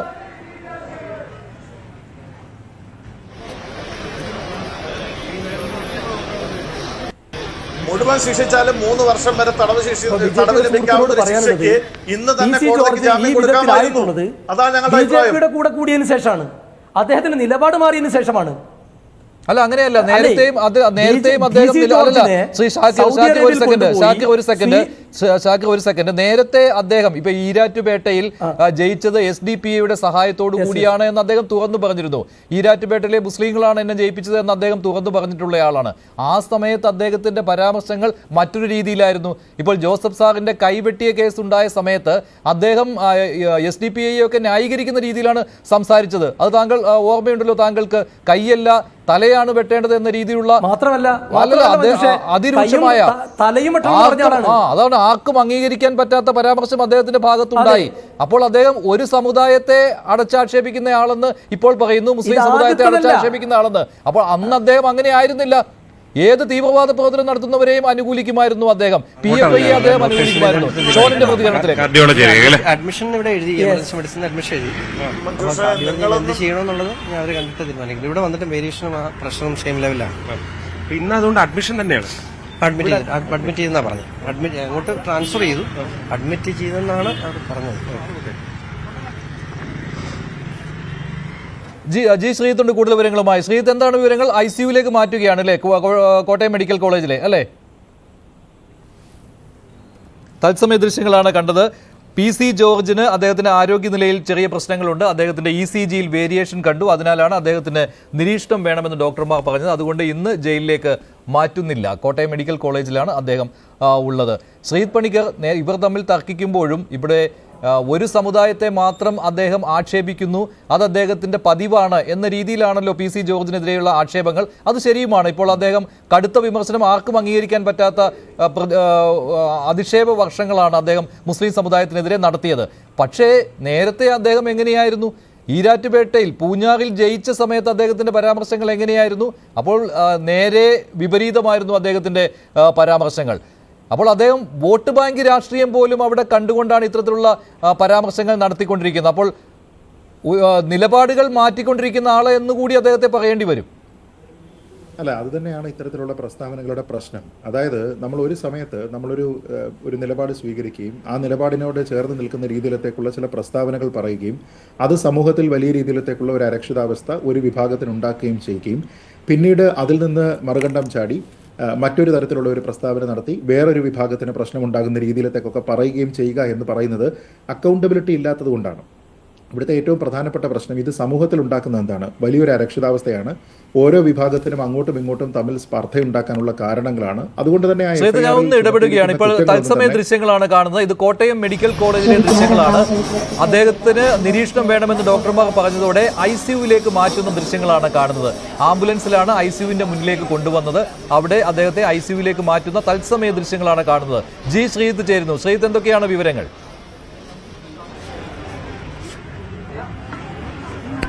തീർച്ചയായും മഞ്ജുഷ, അദ്ദേഹത്തെ കാർഡിയോളജി വിഭാഗം ICUവിലേക്ക് മാറ്റുന്നതിന്റെ തത്സമയ ദൃശ്യങ്ങളാണ് കണ്ടത്. എന്തായാലും ഇവിടെ ഡോക്ടർമാർ പരിശോധന നടത്തും. വിദഗ്ധ ഡോക്ടർമാർ കാർഡിയോളജി വിഭാഗത്തിലാണ് ഉള്ളത്. അദ്ദേഹത്തിന് കാർഡിയോളജി വിഭാഗത്തിലെ പരിശോധനയാണ് വേണ്ടതെന്ന് പാലാ ജനറൽ ആശുപത്രിയിലെ ഡോക്ടർമാർ പറഞ്ഞിരുന്നു. അതാണ് മജിസ്ട്രേറ്റ് പരിഗണിച്ചുകൊണ്ട് മെഡിക്കൽ കോളേജിലേക്ക് റഫർ ചെയ്തത്. അങ്ങനെ ഇവിടെ അത്യാഹിത വിഭാഗത്തിൽ വീണ്ടും ECG എടുത്തപ്പോൾ അദ്ദേഹത്തിന്റെ ECG വ്യതിയാനം കണ്ടെത്തി. ഇതേ തുടർന്നാണ് എന്തായാലും അവിടെ പരിശോധന നടത്തുകയും അഡ്മിഷന് നിർദ്ദേശം നൽകുകയും ചെയ്തത്. എന്തായാലും കാർഡിയോളജിയിൽ ഇന്ന് അദ്ദേഹം തുടരും. ഇവിടെയായിരിക്കും തുടർ പരിശോധനകൾ ഉണ്ടാകുക.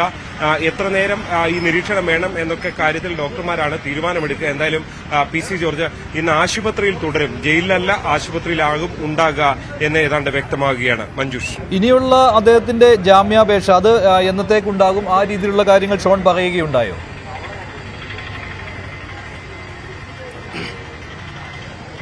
നേരത്തെ നമ്മൾ അനൌദ്യോഗികമായി അറിഞ്ഞത് 2 ദിവസത്തിന് ശേഷം, അതായത് നാളേക്ക് ശേഷം, മറ്റന്നാൾ അവധിയാണ്, ശിവരാത്രി അവധിയാണ്, കോടതിയില്ല.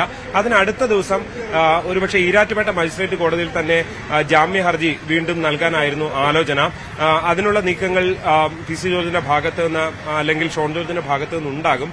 അതിനിടയിലാണ് അപ്രതീക്ഷിതമായി ഇങ്ങനൊരു സംഭവം ഉണ്ടാകുന്നത്. അതായത് ആശുപത്രിവാസം എന്നുള്ള നിലയിലേക്ക് ഡോക്ടർമാർ തന്നെ എഴുതുകയും അതിനനുസരിച്ചുള്ള നടപടികളിലേക്ക് പോവുകയും ചെയ്തത്. അതുകൊണ്ട് തന്നെ ഇനി അക്കാര്യത്തിൽ മാറ്റമുണ്ടാകുമോ എന്നറിയില്ല. പക്ഷേ എന്തായാലും ഇന്ന് ജയിൽ നിർദ്ദേശിക്കുകയായിരുന്നു, റിമാൻഡ് നിർദ്ദേശിക്കുകയായിരുന്നു മജിസ്ട്രേറ്റ് ചെയ്തത്.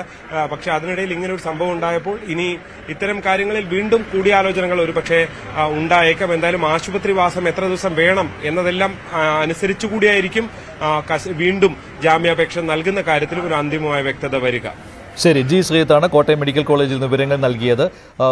PC ജോർജിനെ കാർഡിയാക് ICUവിൽ പ്രവേശിപ്പിച്ചിരിക്കുകയാണ് കോട്ടയം മെഡിക്കൽ കോളേജിലെ. അദ്ദേഹത്തിൻ്റെ ECG വേരിയേഷൻ കണ്ടെത്തിയതിനെ തുടർന്നാണ് അദ്ദേഹത്തെ കോട്ടയം മെഡിക്കൽ കോളേജിൽ ICUവിൽ പ്രവേശിപ്പിച്ചത്. നേരത്തെ കോടതിയിൽ ഹാജരാക്കിയിരുന്നു. മജിസ്ട്രേറ്റിന്റെ നിർദ്ദേശപ്രകാരമാണ് അദ്ദേഹത്തിന് വീണ്ടും ആരോഗ്യ പരിശോധന നടത്തിയത്. ശ്രീ ശ്രീജിത്ത് പണിക്കർ, അപ്പോൾ BJPയിൽ ചേരുന്നതിന് മുൻപും ഇത്തരത്തിലുള്ള പരാമർശങ്ങൾ നടത്തുന്നതിൽ PC ജോർജിന് ഒരു മടിയും ഉണ്ടായിട്ടില്ല.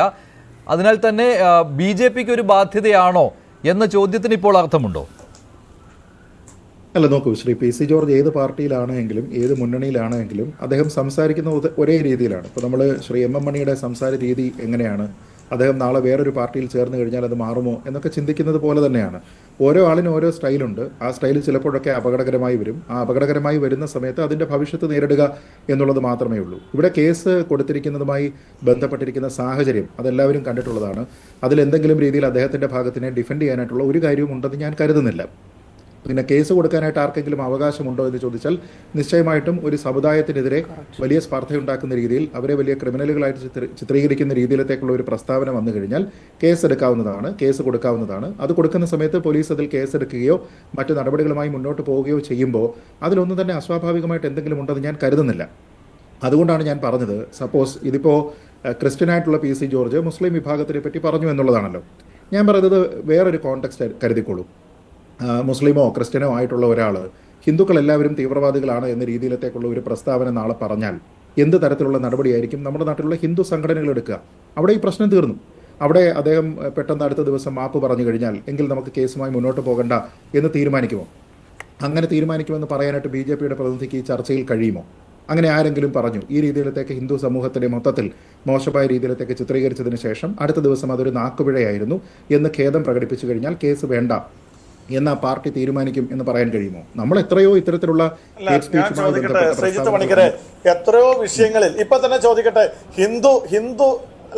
ഹിന്ദു കുടുംബത്തിലെ സ്ത്രീകൾ ബ്രാഹ്മണരുടെ മക്കളെ പെറ്റു വളർത്താൻ വേണ്ടി മാത്രമാണെന്ന് പറഞ്ഞ വിഷയങ്ങൾ ഇവിടെയുണ്ട്. ഇവിടെ ഞാൻ ചോദിക്കട്ടെ, എത്രയോ വിഷയങ്ങൾ, ഞാൻ ഒരു ആരാധന രീതിയെ കളിയാക്കുന്ന ആളുകളില്ലേ ഇവിടെ? ഞാൻ ചോദിക്കട്ടെ, ഷംസീർ പറഞ്ഞ കാര്യം ഞാൻ മുൻപ് സൂചിപ്പിച്ചല്ലോ. ഉണ്ട്.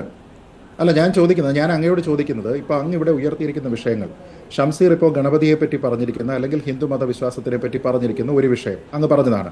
2 ബ്രാഹ്മണരുടെ മക്കളെ പ്രസവിക്കുന്നതിന് വേണ്ടിയിട്ട് ഒരു പക്ഷേ ഹിന്ദു സ്ത്രീകൾ പൊതുവെ ആഗ്രഹിക്കുന്നു എന്ന രീതിയിലത്തേക്കുള്ള ഒരു തെറ്റായിട്ടുള്ള അങ്ങേയറ്റം നിന്ദ്യമായിട്ടുള്ള ഒരു പ്രസ്താവന. അതേപോലെ ഇസ്മായിൽ ഹനിയെ പോലെയുള്ള, യാഹ്യ സിൻവറിനെ പോലെയുള്ള ആൾക്കാരുടെ പിന്നെ പടങ്ങളുമായിട്ട് വലിയ പ്രകടനങ്ങൾ, മേളകൾ ഒക്കെ നടത്തുന്ന കാര്യങ്ങൾ. ഞാൻ ചോദിക്കുന്നത് ഈ വിഷയത്തിൽ ഇതിലേത് വിഷയത്തിലാണ് BJP കേസ് കൊടുത്തിരിക്കുന്നത്? ഇതിലേത് വിഷയത്തിലാണ് യുവമോർച്ച കേസ് കൊടുത്തിരിക്കുന്നത്? ഒന്നിനുമില്ല. ഇവിടെ ഉള്ള വ്യത്യാസം യൂത്ത് ലീഗ് കൊണ്ടുപോയി കേസ് കൊടുത്തു, കേസ് എടുക്കാനുള്ള സാഹചര്യം ഉണ്ടായിരുന്നു, എടുത്തു. ഈ വിഷയത്തിലെല്ലാം ഞങ്ങൾ ഈ വിഷയത്തിലെല്ലാം ഞങ്ങൾ കൃത്യമായി ഫോളോ അപ്പ് നടത്തിയിട്ടുണ്ട്. ഞങ്ങൾ കൃത്യമായി ഫോളോ അപ്പ് നടത്തുന്നുണ്ട്. ഞങ്ങൾ ഇവിടെ സംഭവിക്കുന്നത് ഇപ്പോൾ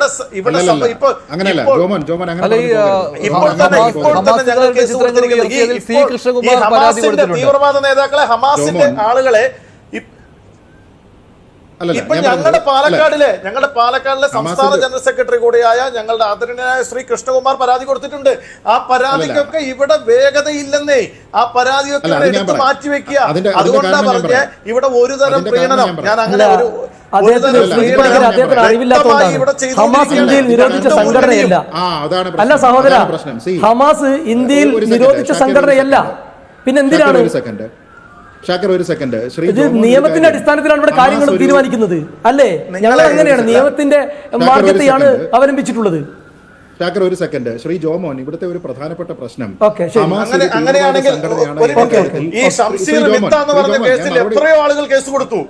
അങ്ങ് എന്നോട് ചോദിച്ചിരിക്കുന്ന ചോദ്യത്തിന് ഞാൻ മറുപടി പറയട്ടെ. നോക്കൂ, ഇവിടെ ഹമാസിനെ സംബന്ധിച്ചിടത്തോളം അതൊരു തീവ്രവാദ സംഘടനയാണ് എന്ന കാര്യത്തിൽ എനിക്ക് അഭിപ്രായ വ്യത്യാസമില്ല.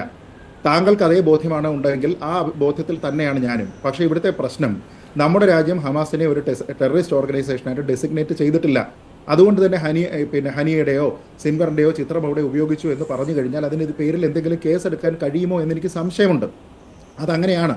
പിന്നെ മറ്റുള്ള ഇതിൽ ഏറ്റവും നിന്ദ്യമായിട്ടുള്ള പ്രസ്താവന എന്ന് പറയുന്നത് ഹിന്ദു സ്ത്രീകൾ ബ്രാഹ്മണരുടെ മക്കളെ ആഗ്രഹിക്കുന്നു എന്ന രീതിയിലത്തേക്ക് പറഞ്ഞിട്ടുണ്ടെങ്കിൽ മുസ്ലിം മതവിഭാഗത്തിനെ മൊത്തത്തിൽ മോശമായി ചിത്രീകരിക്കുന്നത് പോലെ ഹിന്ദു സ്ത്രീകളെ മോശമായി ചിത്രീകരിക്കുന്ന പ്രസ്താവനയാണ്.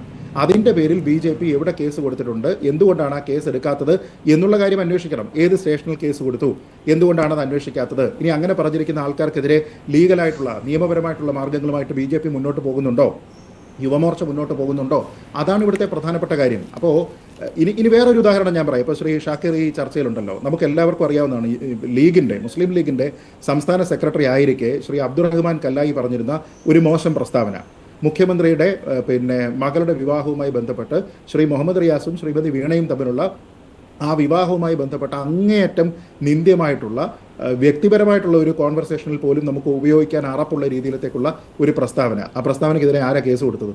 ആരെങ്കിലും കേസ് കൊടുത്തിരുന്നുവെങ്കിൽ അന്ന് അബ്ദുറഹ്മാൻ കല്ലായി അകത്ത് കിടക്കുമായിരുന്നു. പകരം എന്ത് സംഭവിച്ചു?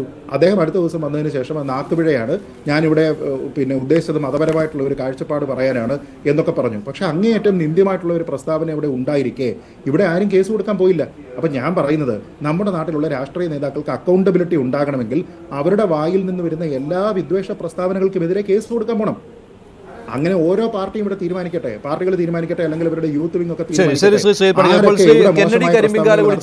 കെന്നഡി കരിമ്പിഗാല മുമ്പ് PC ജോർജിന്റെ പല കാര്യങ്ങളെയും താങ്കൾ സപ്പോർട്ട് ചെയ്തിട്ടുള്ള ആളാണ്. ഇക്കാര്യത്തിൽ PC ജോർജിന് താങ്കളുടെ പിന്തുണയുണ്ടോ?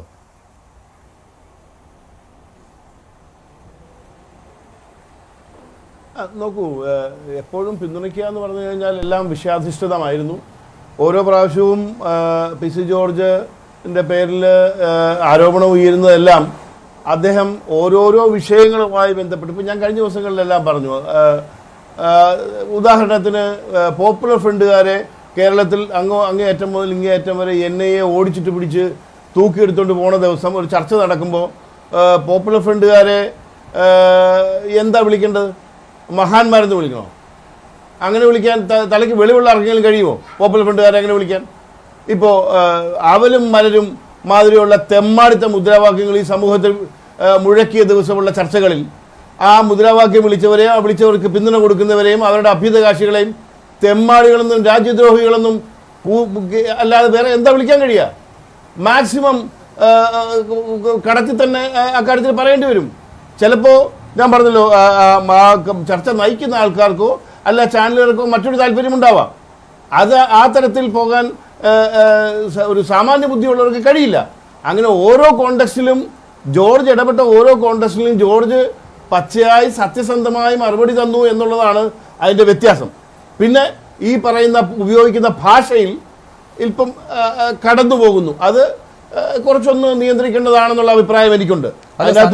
പിന്തുണ കൊടുക്കുക എന്നുള്ളതാണ്. പിന്നെ ഞാൻ കുറച്ച് ലേറ്റ് ആയിട്ടാണ് ഞാൻ ജോയിൻ ചെയ്തത്. പരാമർശം നടത്തുന്ന പോലെയുള്ള പരാമർശമാണോ PC ജോർജ് ഈ പറയുന്ന ചർച്ചയിൽ നടത്തിയത്? ഇതിൽ അദ്ദേഹം ഒരു സമുദായത്തെ ആകെ ആക്ഷേപിക്കുന്ന രീതിയിലാണ് സംസാരിച്ചത്. താങ്കൾ ശ്രദ്ധിച്ച കാര്യമാണല്ലോ. അദ്ദേഹത്തിന്റെ മനസ്സിലുള്ള എന്തോ ഒരു മുൻധാരണ വെച്ച് മുഴുവൻ ആളുകളും വർഗീയവാദികളാണ് എന്ന രീതിയിലാണ്. അവിടെ ഒരു സംഘടനയുടെയും പേര് അദ്ദേഹം എടുത്തു പറഞ്ഞിട്ടില്ല. പിന്നെ ഒരു കാര്യം എന്ന് പറയുന്നത്, ഇപ്പോൾ നിങ്ങൾ തന്നെ പറയുന്നതാണല്ലോ, ന്യൂനപക്ഷങ്ങളെ രണ്ടായിട്ട് കാണുന്നു, ക്രിസ്ത്യാനികളെയും മുസ്ലിങ്ങളെയും വേർതിരിച്ച് കാണുന്നു. സർക്കാരിനെതിരെ അത്തരം ആരോപണം ഉന്നയിക്കാറുണ്ട്. ഈ സർക്കാർ തലത്തിലുള്ള സഹായങ്ങൾ നൽകുന്നതിനെക്കുറിച്ചും ഒക്കെ അത്തരം കാര്യങ്ങൾ പറയുന്നുണ്ട്. അതൊക്കെ അദ്ദേഹം ആ ചർച്ചയിൽ സംസാരിച്ചിരുന്നു. പക്ഷേ അതെല്ലാം പറഞ്ഞു വന്നപ്പോൾ അദ്ദേഹം അവസാനം കൊണ്ടുവന്ന് എത്തിച്ചത് എവിടെയാണ്? പൂർണ്ണമായിട്ടും ഈ സമുദായത്തിലെ എല്ലാവരും വർഗീയവാദികളാണ് എന്ന രീതിയിലാണ്. അത് മതസ്പർദ്ധ ഉണ്ടാക്കുന്ന കാര്യമല്ലേ? കലാപത്തിനുള്ള ആഹ്വാനമല്ലേ ശ്രീ കെന്നഡി കരിമ്പിഗാല? മനുഷ്യ, ഞാൻ കാര്യം ചോദിക്കട്ടെ. ഞാനിപ്പോൾ ലാസ്റ്റ് കുറച്ച് ഭാഗം കേട്ടപ്പോൾ ശ്രീജിത്ത് പണിക്കരുടെ ഒരു ചെറിയൊരു വെർഷൻ ഞാൻ കേട്ടിരുന്നു. ഞാൻ അതിൽ തന്നെയാണ് ഞാൻ തുടങ്ങുന്നത്. ഞാൻ ചോദിക്കുന്നത്, സമസ്ത നേതാവ് ഉമർ ഫൈസി മുക്കം ഹിന്ദു ദൈവങ്ങൾക്കെതിരെ വെറും ദുഷിച്ച വർത്താനം പറഞ്ഞു. ഈ നാട്ടിൽ ആരെങ്കിലും കേസെടുത്തോ? എന്താ കേസെടുക്കാത്തത്? ആരെങ്കിലും പരാതി കൊടുക്കുകയോ ഇത്തരം ഒരു വിഷയത്തിലേക്ക് കൊണ്ടുപോയോ? എന്തിനാണ്? അവരുടെ ഒരു പുരോഹിതൻ, ഞാൻ പേര് പോലും പറയാൻ അറയ്ക്കുന്നു, ക്രിസ്തു പിഴച്ചു പെറ്റവനാണെന്ന് സോഷ്യൽ മീഡിയയിൽ ആ വീഡിയോ കിടപ്പുണ്ട്. ക്രിസ്തു ഈശോ പിഴച്ചു പെറ്റവനാണ്. അതിൽ കൂടുതൽ ഇനി ഒരു ക്രിസ്ത്യാനിയെ കുത്തി കീറാൻ വല്ലതും ബാക്കിയുണ്ടോ? അതും ജോർജ് പറഞ്ഞതുമായിട്ടൊന്ന് കമ്പയർ ചെയ്തിട്ട് മഞ്ജുഷ് തീരുമാനിക്കൂ.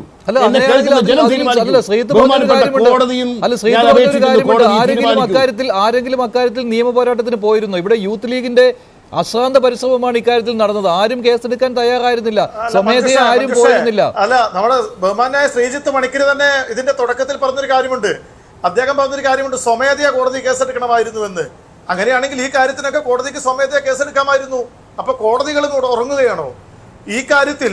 ഇപ്പോൾ ഈ പറഞ്ഞ ക്രിസ്തുവിനെ കുറിച്ച് പറഞ്ഞ പരാമർശത്തിൽ ഇവിടുത്തെ കോടതിക്ക് സ്വമേധയാ കേസെടുക്കാമായിരുന്നല്ലോ. സ്വമേധയാ കോടതി കേസെടുക്കേണ്ടതായിരുന്നു എന്ന് നമ്മുടെ ബഹുമാനായ ശ്രീജിത്ത് പണിക്കർ ഇവിടെ പറഞ്ഞു. ഞാൻ അങ്ങനെയല്ല പറഞ്ഞത്. ഇവിടെ ശ്രീജിത്ത് പണിക്കർ പറഞ്ഞു അങ്ങനെയല്ല. സ്വമേധയാ കോടതി കേസെടുക്കുകയായി അങ്ങനെയല്ല. ഞാൻ അങ്ങനെയല്ല പറഞ്ഞത്. ഞാൻ പറഞ്ഞത് ഇവിടെ അല്ലല്ല, നോക്കൂ, ഇവിടെ കോടതി നേരിട്ട് കേസെടുക്കുകയായിരുന്നില്ല ഈ വിഷയത്തിൽ സംഭവിച്ചത്, മറിച്ച് യൂത്ത് ലീഗിന്റെ ഒരു പരാതിയുടെ പുറത്താണ് എന്നാണ് ഞാൻ പറഞ്ഞത്. അല്ലാതെ കോടതി സ്വമേധയാ വിഷയത്തിൽ കേസെടുത്തു എന്നല്ല. അങ്ങനെയാണെങ്കിൽ കോടതിക്ക് ഇവിടെ നമ്മുടെ നാട്ടിലുള്ള അല്ല, കേസെടുക്കാമായിരുന്നല്ലോ എന്ന് ഉദ്ദേശിച്ചു എന്നാണ് താങ്കൾ. സ്വമേധയാ കേസെടുക്കാമായിരുന്നുവല്ലോ, അപ്പോൾ കെന്നഡി പറഞ്ഞ കാര്യത്തിനും അങ്ങനെയാണല്ലോ എന്നാണ്. അല്ല മഞ്ജുഷേ, അല്ല, അത്രേ ഉള്ളൂ. അതായത് കോടതികൾക്ക് കേസെടുക്കാനുള്ള ഇതിന്റെ ഒരു പ്രശ്നം എന്താണെന്ന് വെച്ച് കഴിഞ്ഞാൽ, നമ്മുടെ നാട്ടിൽ അങ്ങനെയാണെങ്കിൽ ഈ രാഷ്ട്രീയ നേതാക്കളുടെ പ്രസംഗങ്ങളെ എല്ലാ ദിവസവും അതിന്റെ വീഡിയോ കണ്ടുകൊണ്ടിരിക്കുക എന്നുള്ള ജോലി മാത്രമേ കോടതികൾക്കുണ്ടാവൂ. അത് അവരുടെ ശ്രദ്ധയിൽപ്പെടുന്ന രീതിയിലേക്ക് അവരുടെ ശ്രദ്ധയിൽപ്പെടുത്തിയാൽ ചില സാഹചര്യങ്ങളിൽ അവർ കേസെടുക്കും. ശരി, കെന്നഡി തുടർന്നോളൂ. കെന്നഡി എന്താണ് പറഞ്ഞോളൂ. ശരി, കെന്നഡി. അല്ല, ഒരു മിനിറ്റ്, ഞാൻ വരാം. കെന്നഡി ഇപ്പോൾ ചേർന്നതേ ഉള്ളൂ, അതുകൊണ്ടാണ് കെന്നഡിയുടെ പോയിന്റ് പറയട്ടെ. കെന്നഡി. ശരി മഞ്ജുഷേ, ശ്രീജിത്ത് പറഞ്ഞതാണ് എൻ്റെ കൃത്യമായ പോയിന്റ്. അങ്ങനെ സുമോട്ടോ കേസെടുക്കുകയും കോടതി കേസെടുക്കാൻ നിന്ന് കഴിഞ്ഞാൽ അതിനുവേണ്ടി തന്നെ ഒരു പ്രത്യേക കോടതി ഉണ്ടാക്കേണ്ടി വരും. കാരണം ഇത് തന്നെ ആയിരിക്കും നമ്മുടെ ദിവസവും നമ്മുടെ നാട്ടിൽ തൊഴിൽ. കാരണം ഇവിടെ പൊളിറ്റിക്സിനകത്ത് നമ്മൾ അങ്ങോട്ട് ഇതെല്ലാം പൊളിറ്റിക്കൽ ഇഷ്യൂസ് ആണല്ലോ, പൊളിറ്റിക്സുമായി ബന്ധപ്പെട്ടാണല്ലോ ഇത്തരം സംസാരങ്ങൾ ഉണ്ടാവുക. അപ്പോൾ നമ്മുടെ നാട്ടിൽ പ്രത്യേകിച്ച് ഒരു BJPക്ക് ഒരു വേര് കിട്ടാത്ത ഒരു സ്ഥിതിയുണ്ട്. അതാണ് ഇതിൻ്റെയൊക്കെ ഒരു ബേസിക് റീസൺ. ഇതിൻ്റെയൊക്കെ പിന്നിലുള്ള ഏറ്റവും പ്രധാന കാര്യം BJPയുടെ ഒരു പ്രാധാന്യമാണ്. BJP ഇവിടെ വളർന്നു വരുന്നു, പല മേഖലകളിൽ അവർ കടന്നു കയറുന്നു, അവരിവിടെ വളരാൻ ശ്രമിക്കുന്നു, അവർ ക്രിസ്ത്യൻ സമൂഹവുമായി കൈകോർക്കാൻ ശ്രമിക്കുന്നു. അങ്ങനെ അവരെ കടത്താതിരിക്കാനും അതിന് തടയിടാനുമുള്ള കാര്യങ്ങളാണ് ഇവിടെ നടക്കുന്നത്. ഈ കൂടുതൽ പേർക്കും സത്യത്തിൽ ഈ മതങ്ങളോട് വിരോധമോ മതവിരോധമോ അല്ലെങ്കിൽ അങ്ങനെ ഏതെങ്കിലും കുറച്ച് മുസ്ലിങ്ങളെ കണ്ടു കഴിഞ്ഞാൽ ഉടനെ ആ മുസ്ലിങ്ങളെ സെപ്പറേറ്റ് ആയിട്ട് ഒരു സൊസൈറ്റിയിൽ നിന്ന് അകറ്റി നിർത്തണം, അങ്ങനെയുള്ള താല്പര്യമൊന്നുമില്ല. മലയാളികൾക്ക് അങ്ങനെ ഉണ്ടാവുമെന്ന് എനിക്ക് തോന്നുന്നില്ല. ഇതെല്ലാം വെറും രാഷ്ട്രീയത്തോട് ബന്ധപ്പെട്ട കാര്യങ്ങൾ മാത്രമാണ്. അങ്ങനെ കേസെടുക്കാൻ തുടങ്ങിയാൽ കോടതികൾക്ക് അതിനെ നേരം കാണുകയുള്ളൂ. ഒരു സോമൂട്ട കേസെടുക്കുക എന്ന് പറഞ്ഞാൽ അതൊരു നല്ല ഇതായിരിക്കില്ല. പക്ഷേ ഇപ്പൊ യൂത്ത് ലീഗിന്റെ അശ്രാന്ത പരിശ്രമം കൊണ്ട് ഇപ്പൊ ഇവരിത് തുടങ്ങിയെന്ന് പറഞ്ഞാൽ എഴുതി വെച്ചോളൂ, നാശത്തിന്റെ തുടക്കം. ഈ അശ്രാന്ത പരിശ്രമം സർവനാശത്തിന്റെ തുടക്കമാണ്. യൂത്ത് ലീഗ് എന്താ കരുതുന്നത്?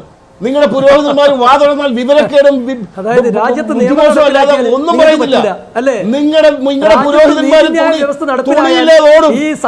നിങ്ങളുടെ പുരോഹിതർ തുണിയില്ലാതെ ഓടുന്ന കണ്ടോ? നിങ്ങൾ കണ്ടോ? ഇനി നിങ്ങൾ കണ്ടോ അവർക്ക് വരാൻ പോണ ഗതി? വാ തുറന്നാൽ അവരുടെ കാട്ടായം എന്തൊക്കെയാണെന്ന് സമൂഹത്തിനെതിരെ പോലും കുറ്റവാളികൾ ശിക്ഷിക്കപ്പെടട്ടെ. മതത്തിന്റെ നിറം കൊടുക്കണ്ട. സ്വന്തം സമുദായത്തിൽ കുറ്റവാളികൾ സമുദായത്തിനെതിരെ ചെയ്യുന്ന മതത്തിന്റെ ലേബൽ കൊടുക്കണ്ട. അല്ല, സ്വന്തം സമുദായത്തിനെതിരെ തന്നെ ഞാൻ പറഞ്ഞുതരാം.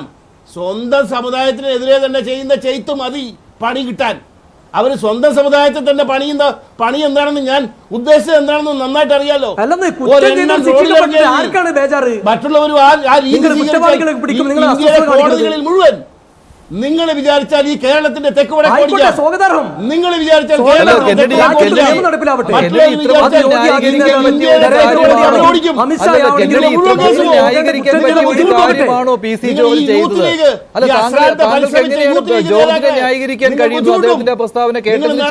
ചെരുപ്പ് കാഞ്ഞു പോകും.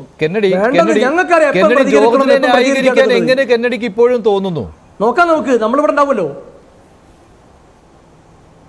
വല്ലാത്തൊരു മനസ്സാക്ഷി എങ്ങനെ ന്യായീകരിക്കാൻ കഴിയും നിങ്ങൾക്ക്? ഒന്നുമല്ല, പക്ഷേ അല്ല, നിഷ ക്രിസ്ത്യാനിയല്ലേ? ആ നിഷ എന്തൊരു മോശമായിട്ടാണ് അദ്ദേഹം പറഞ്ഞിട്ടുള്ളത്. മനുഷ്യൻ പറയുന്ന രീതിയാണ്. നിഷ മുസ്ലിമാണ്, നിഷ ഇസ്ലാമിക വിശ്വാസിയാണ്. ഇതൊന്നും ഇതൊന്നും അല്ല. പർവ്വതീകരിക്കേണ്ട വിഷയമല്ല. അല്ല, പർവ്വതീകരിക്കണം. നിങ്ങൾക്കൊരു സ്ത്രീയെ, ഒരു കാരുണ്യ പ്രവർത്തകയെ, നിങ്ങൾക്ക് മതം നോക്കി ലേബലിടുന്ന പണിയാണ്. ഞങ്ങളുടെ പോരാട്ടം നിയമവിരുദ്ധ പ്രവർത്തനം നടത്തിയിട്ടുള്ള പി.സി. ജോർജിനെ അതേ സമാനമായ കുറ്റകൃത്യത്തിലെ ആളുകളെ നിയമത്തിന്റെ മാർഗത്തിൽ ഇടപെടുകയാണ്. കെന്നഡി നിർത്തു, കെന്നഡി ജോമൻ നിർത്തു. ഷാക്കിർ, ഇത് യൂത്ത് ലീഗ് നടത്തിയ പോരാട്ടം അത് തിരിച്ചടിക്കുമെന്ന രീതിയിലാണ്. അതിനുള്ള മറുപടി എല്ലാവരും സംസാരിക്കുന്നുണ്ട്, കേൾക്കുന്നില്ല. യൂത്ത് ലീഗ് നടത്തിയ ഈ പോരാട്ടം അത് നിങ്ങൾക്ക് തന്നെ വിനയായി മാറുമെന്നാണ് കെന്നഡി ഇവിടെ പറഞ്ഞത്. അപ്പോൾ അതിനൊരു മുന്നറിയിപ്പുണ്ട്. ശരി ഷാക്കിർ.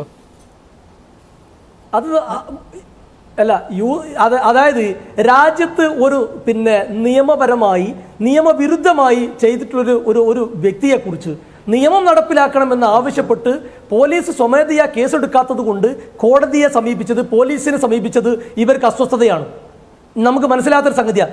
എന്നാൽ ഇവർ അതേസമയം നിഷയെക്കുറിച്ച് നമ്മൾ പറയുമ്പോൾ അത് ആ പേര് പറയേണ്ടി വരുന്ന നമുക്ക് ഒരു സങ്കടമുണ്ട്. ഇപ്പൊ ഈ ജനുവരി 5-ന് ഈ പരാമർശം പി.സി. ജോർജ് നടത്തിയ ശേഷമാണ് അതിനേക്കാളും മോശമായ രീതിയിൽ ഒരു സഹോദരിയെക്കുറിച്ച് ക്രിസ്തുമതത്തെക്കുറിച്ച് വല്ലാണ്ട് പറയുന്നുണ്ടല്ലോ. നിങ്ങൾക്ക് ക്രിസ്തുമതത്തോട് ഈ ക്രിസംഖികളോട് മാത്രമേ സ്നേഹമുള്ളൂ? യഥാർത്ഥ ക്രിസ്തുമത വിശ്വാസികളോട് നിങ്ങൾക്ക് സ്നേഹമല്ലേ? ഈ കെന്നഡിയെ പോലെയുള്ള ആളുകൾക്ക് നിങ്ങൾക്ക് ബി.ജെ.പിക്ക് അനുകൂലമായി ക്രിസ്ത്യാനികളെ തിരിച്ചു കൊടുക്കാൻ ഈ യഥാർത്ഥ ക്രിസ്തുമത വിശ്വാസികളെ നിങ്ങൾ യാതൊരു നിലക്കും ഗൗരവിക്കുന്നില്ലല്ലോ. നിങ്ങൾ എന്താണ് ആ വിഷയത്തിൽ പ്രതികരിക്കാത്തത്? നിങ്ങൾക്ക് എന്താണ് പറയാനുള്ളത്? ഞങ്ങൾക്ക് അറിയാൻ താല്പര്യമുണ്ട്. ശ്രീ കെന്നഡിയോട് വളരെ വിനീതമായി ചോദിക്കട്ടെ, ഈ നിഷയെ കുറിച്ച് ഇദ്ദേഹം നടത്തിയ പരാമർശത്തെ കുറിച്ച് നിങ്ങൾക്ക് എന്താണ് പറയാനുള്ളത്? അതുപോലെ മഞ്ജുഷേ, അദ്ദേഹം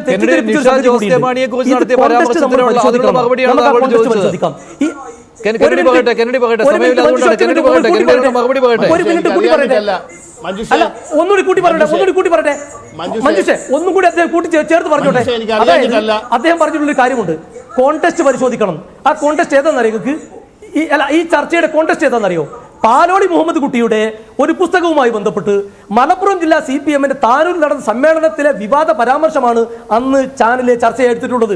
ആ ചർച്ചക്കിടെയാണ് ഒരു കാര്യവുമില്ലാതെ, ഒരു കാരണവുമില്ലാതെ പി.സി. ജോർജ് ഇത്ര ഗുരുതരമായ അധിക്ഷേപം നടത്തിയിട്ടുള്ളത്. ആ സാഹചര്യം എന്താണ്? കെന്നഡി ഇതിനെ കുറിച്ച് മനസ്സിലാക്കിയിട്ടുണ്ടോ? സാഹചര്യത്തെ പറഞ്ഞ് തെറ്റിദ്ധരിപ്പിക്കാൻ നിൽക്കണ്ട. ഒരു സാഹചര്യവും അവിടെ അതിനനുകൂലമായിട്ടില്ല. അദ്ദേഹം ഗുരുതരമായി തെറ്റ് ചെയ്തത് അനാവശ്യമായി. പാലോളി മുഹമ്മദ് കുട്ടിയെ ന്യായീകരിച്ചുകൊണ്ട്, അദ്ദേഹത്തിന്റെ തെറ്റായ ആരോപണത്തെ ന്യായീകരിച്ചുകൊണ്ട് പി.സി. ജോർജ് കരുതിക്കുട്ടി നടത്തിയിട്ടുള്ളതാണ്. അതിന് രാജ്യത്ത് എന്താണ് നിയമമുള്ളത് അത് നടപ്പിലാക്കണമെന്ന് യൂത്ത് ലീഗ് പറഞ്ഞിട്ടുള്ളൂ. അത് പി.സി. ജോർജിനെതിരെ മാത്രമല്ല, പിണറായി വിജയന്റെ പ്രീണന നയത്തിനെതിരെയും നടത്തുന്ന ആളുകൾക്കെതിരെയുമാണ്. അതൊരു പോളിസിയാണ് യൂത്ത് ലീഗിന്റെ.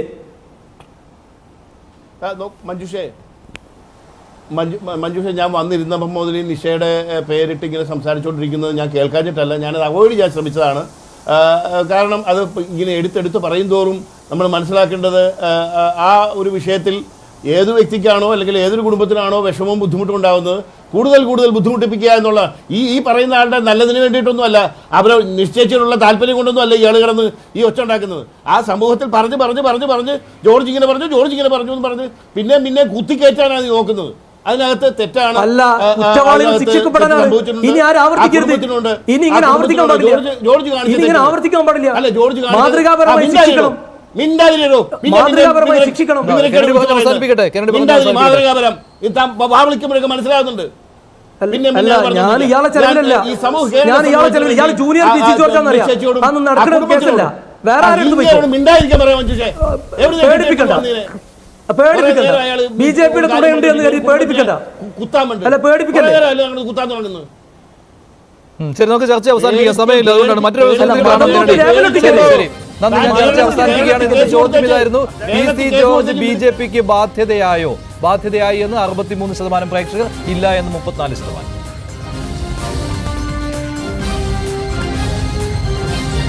വൈകിട്ട് അവസാനിക്കുന്നു. നന്ദി.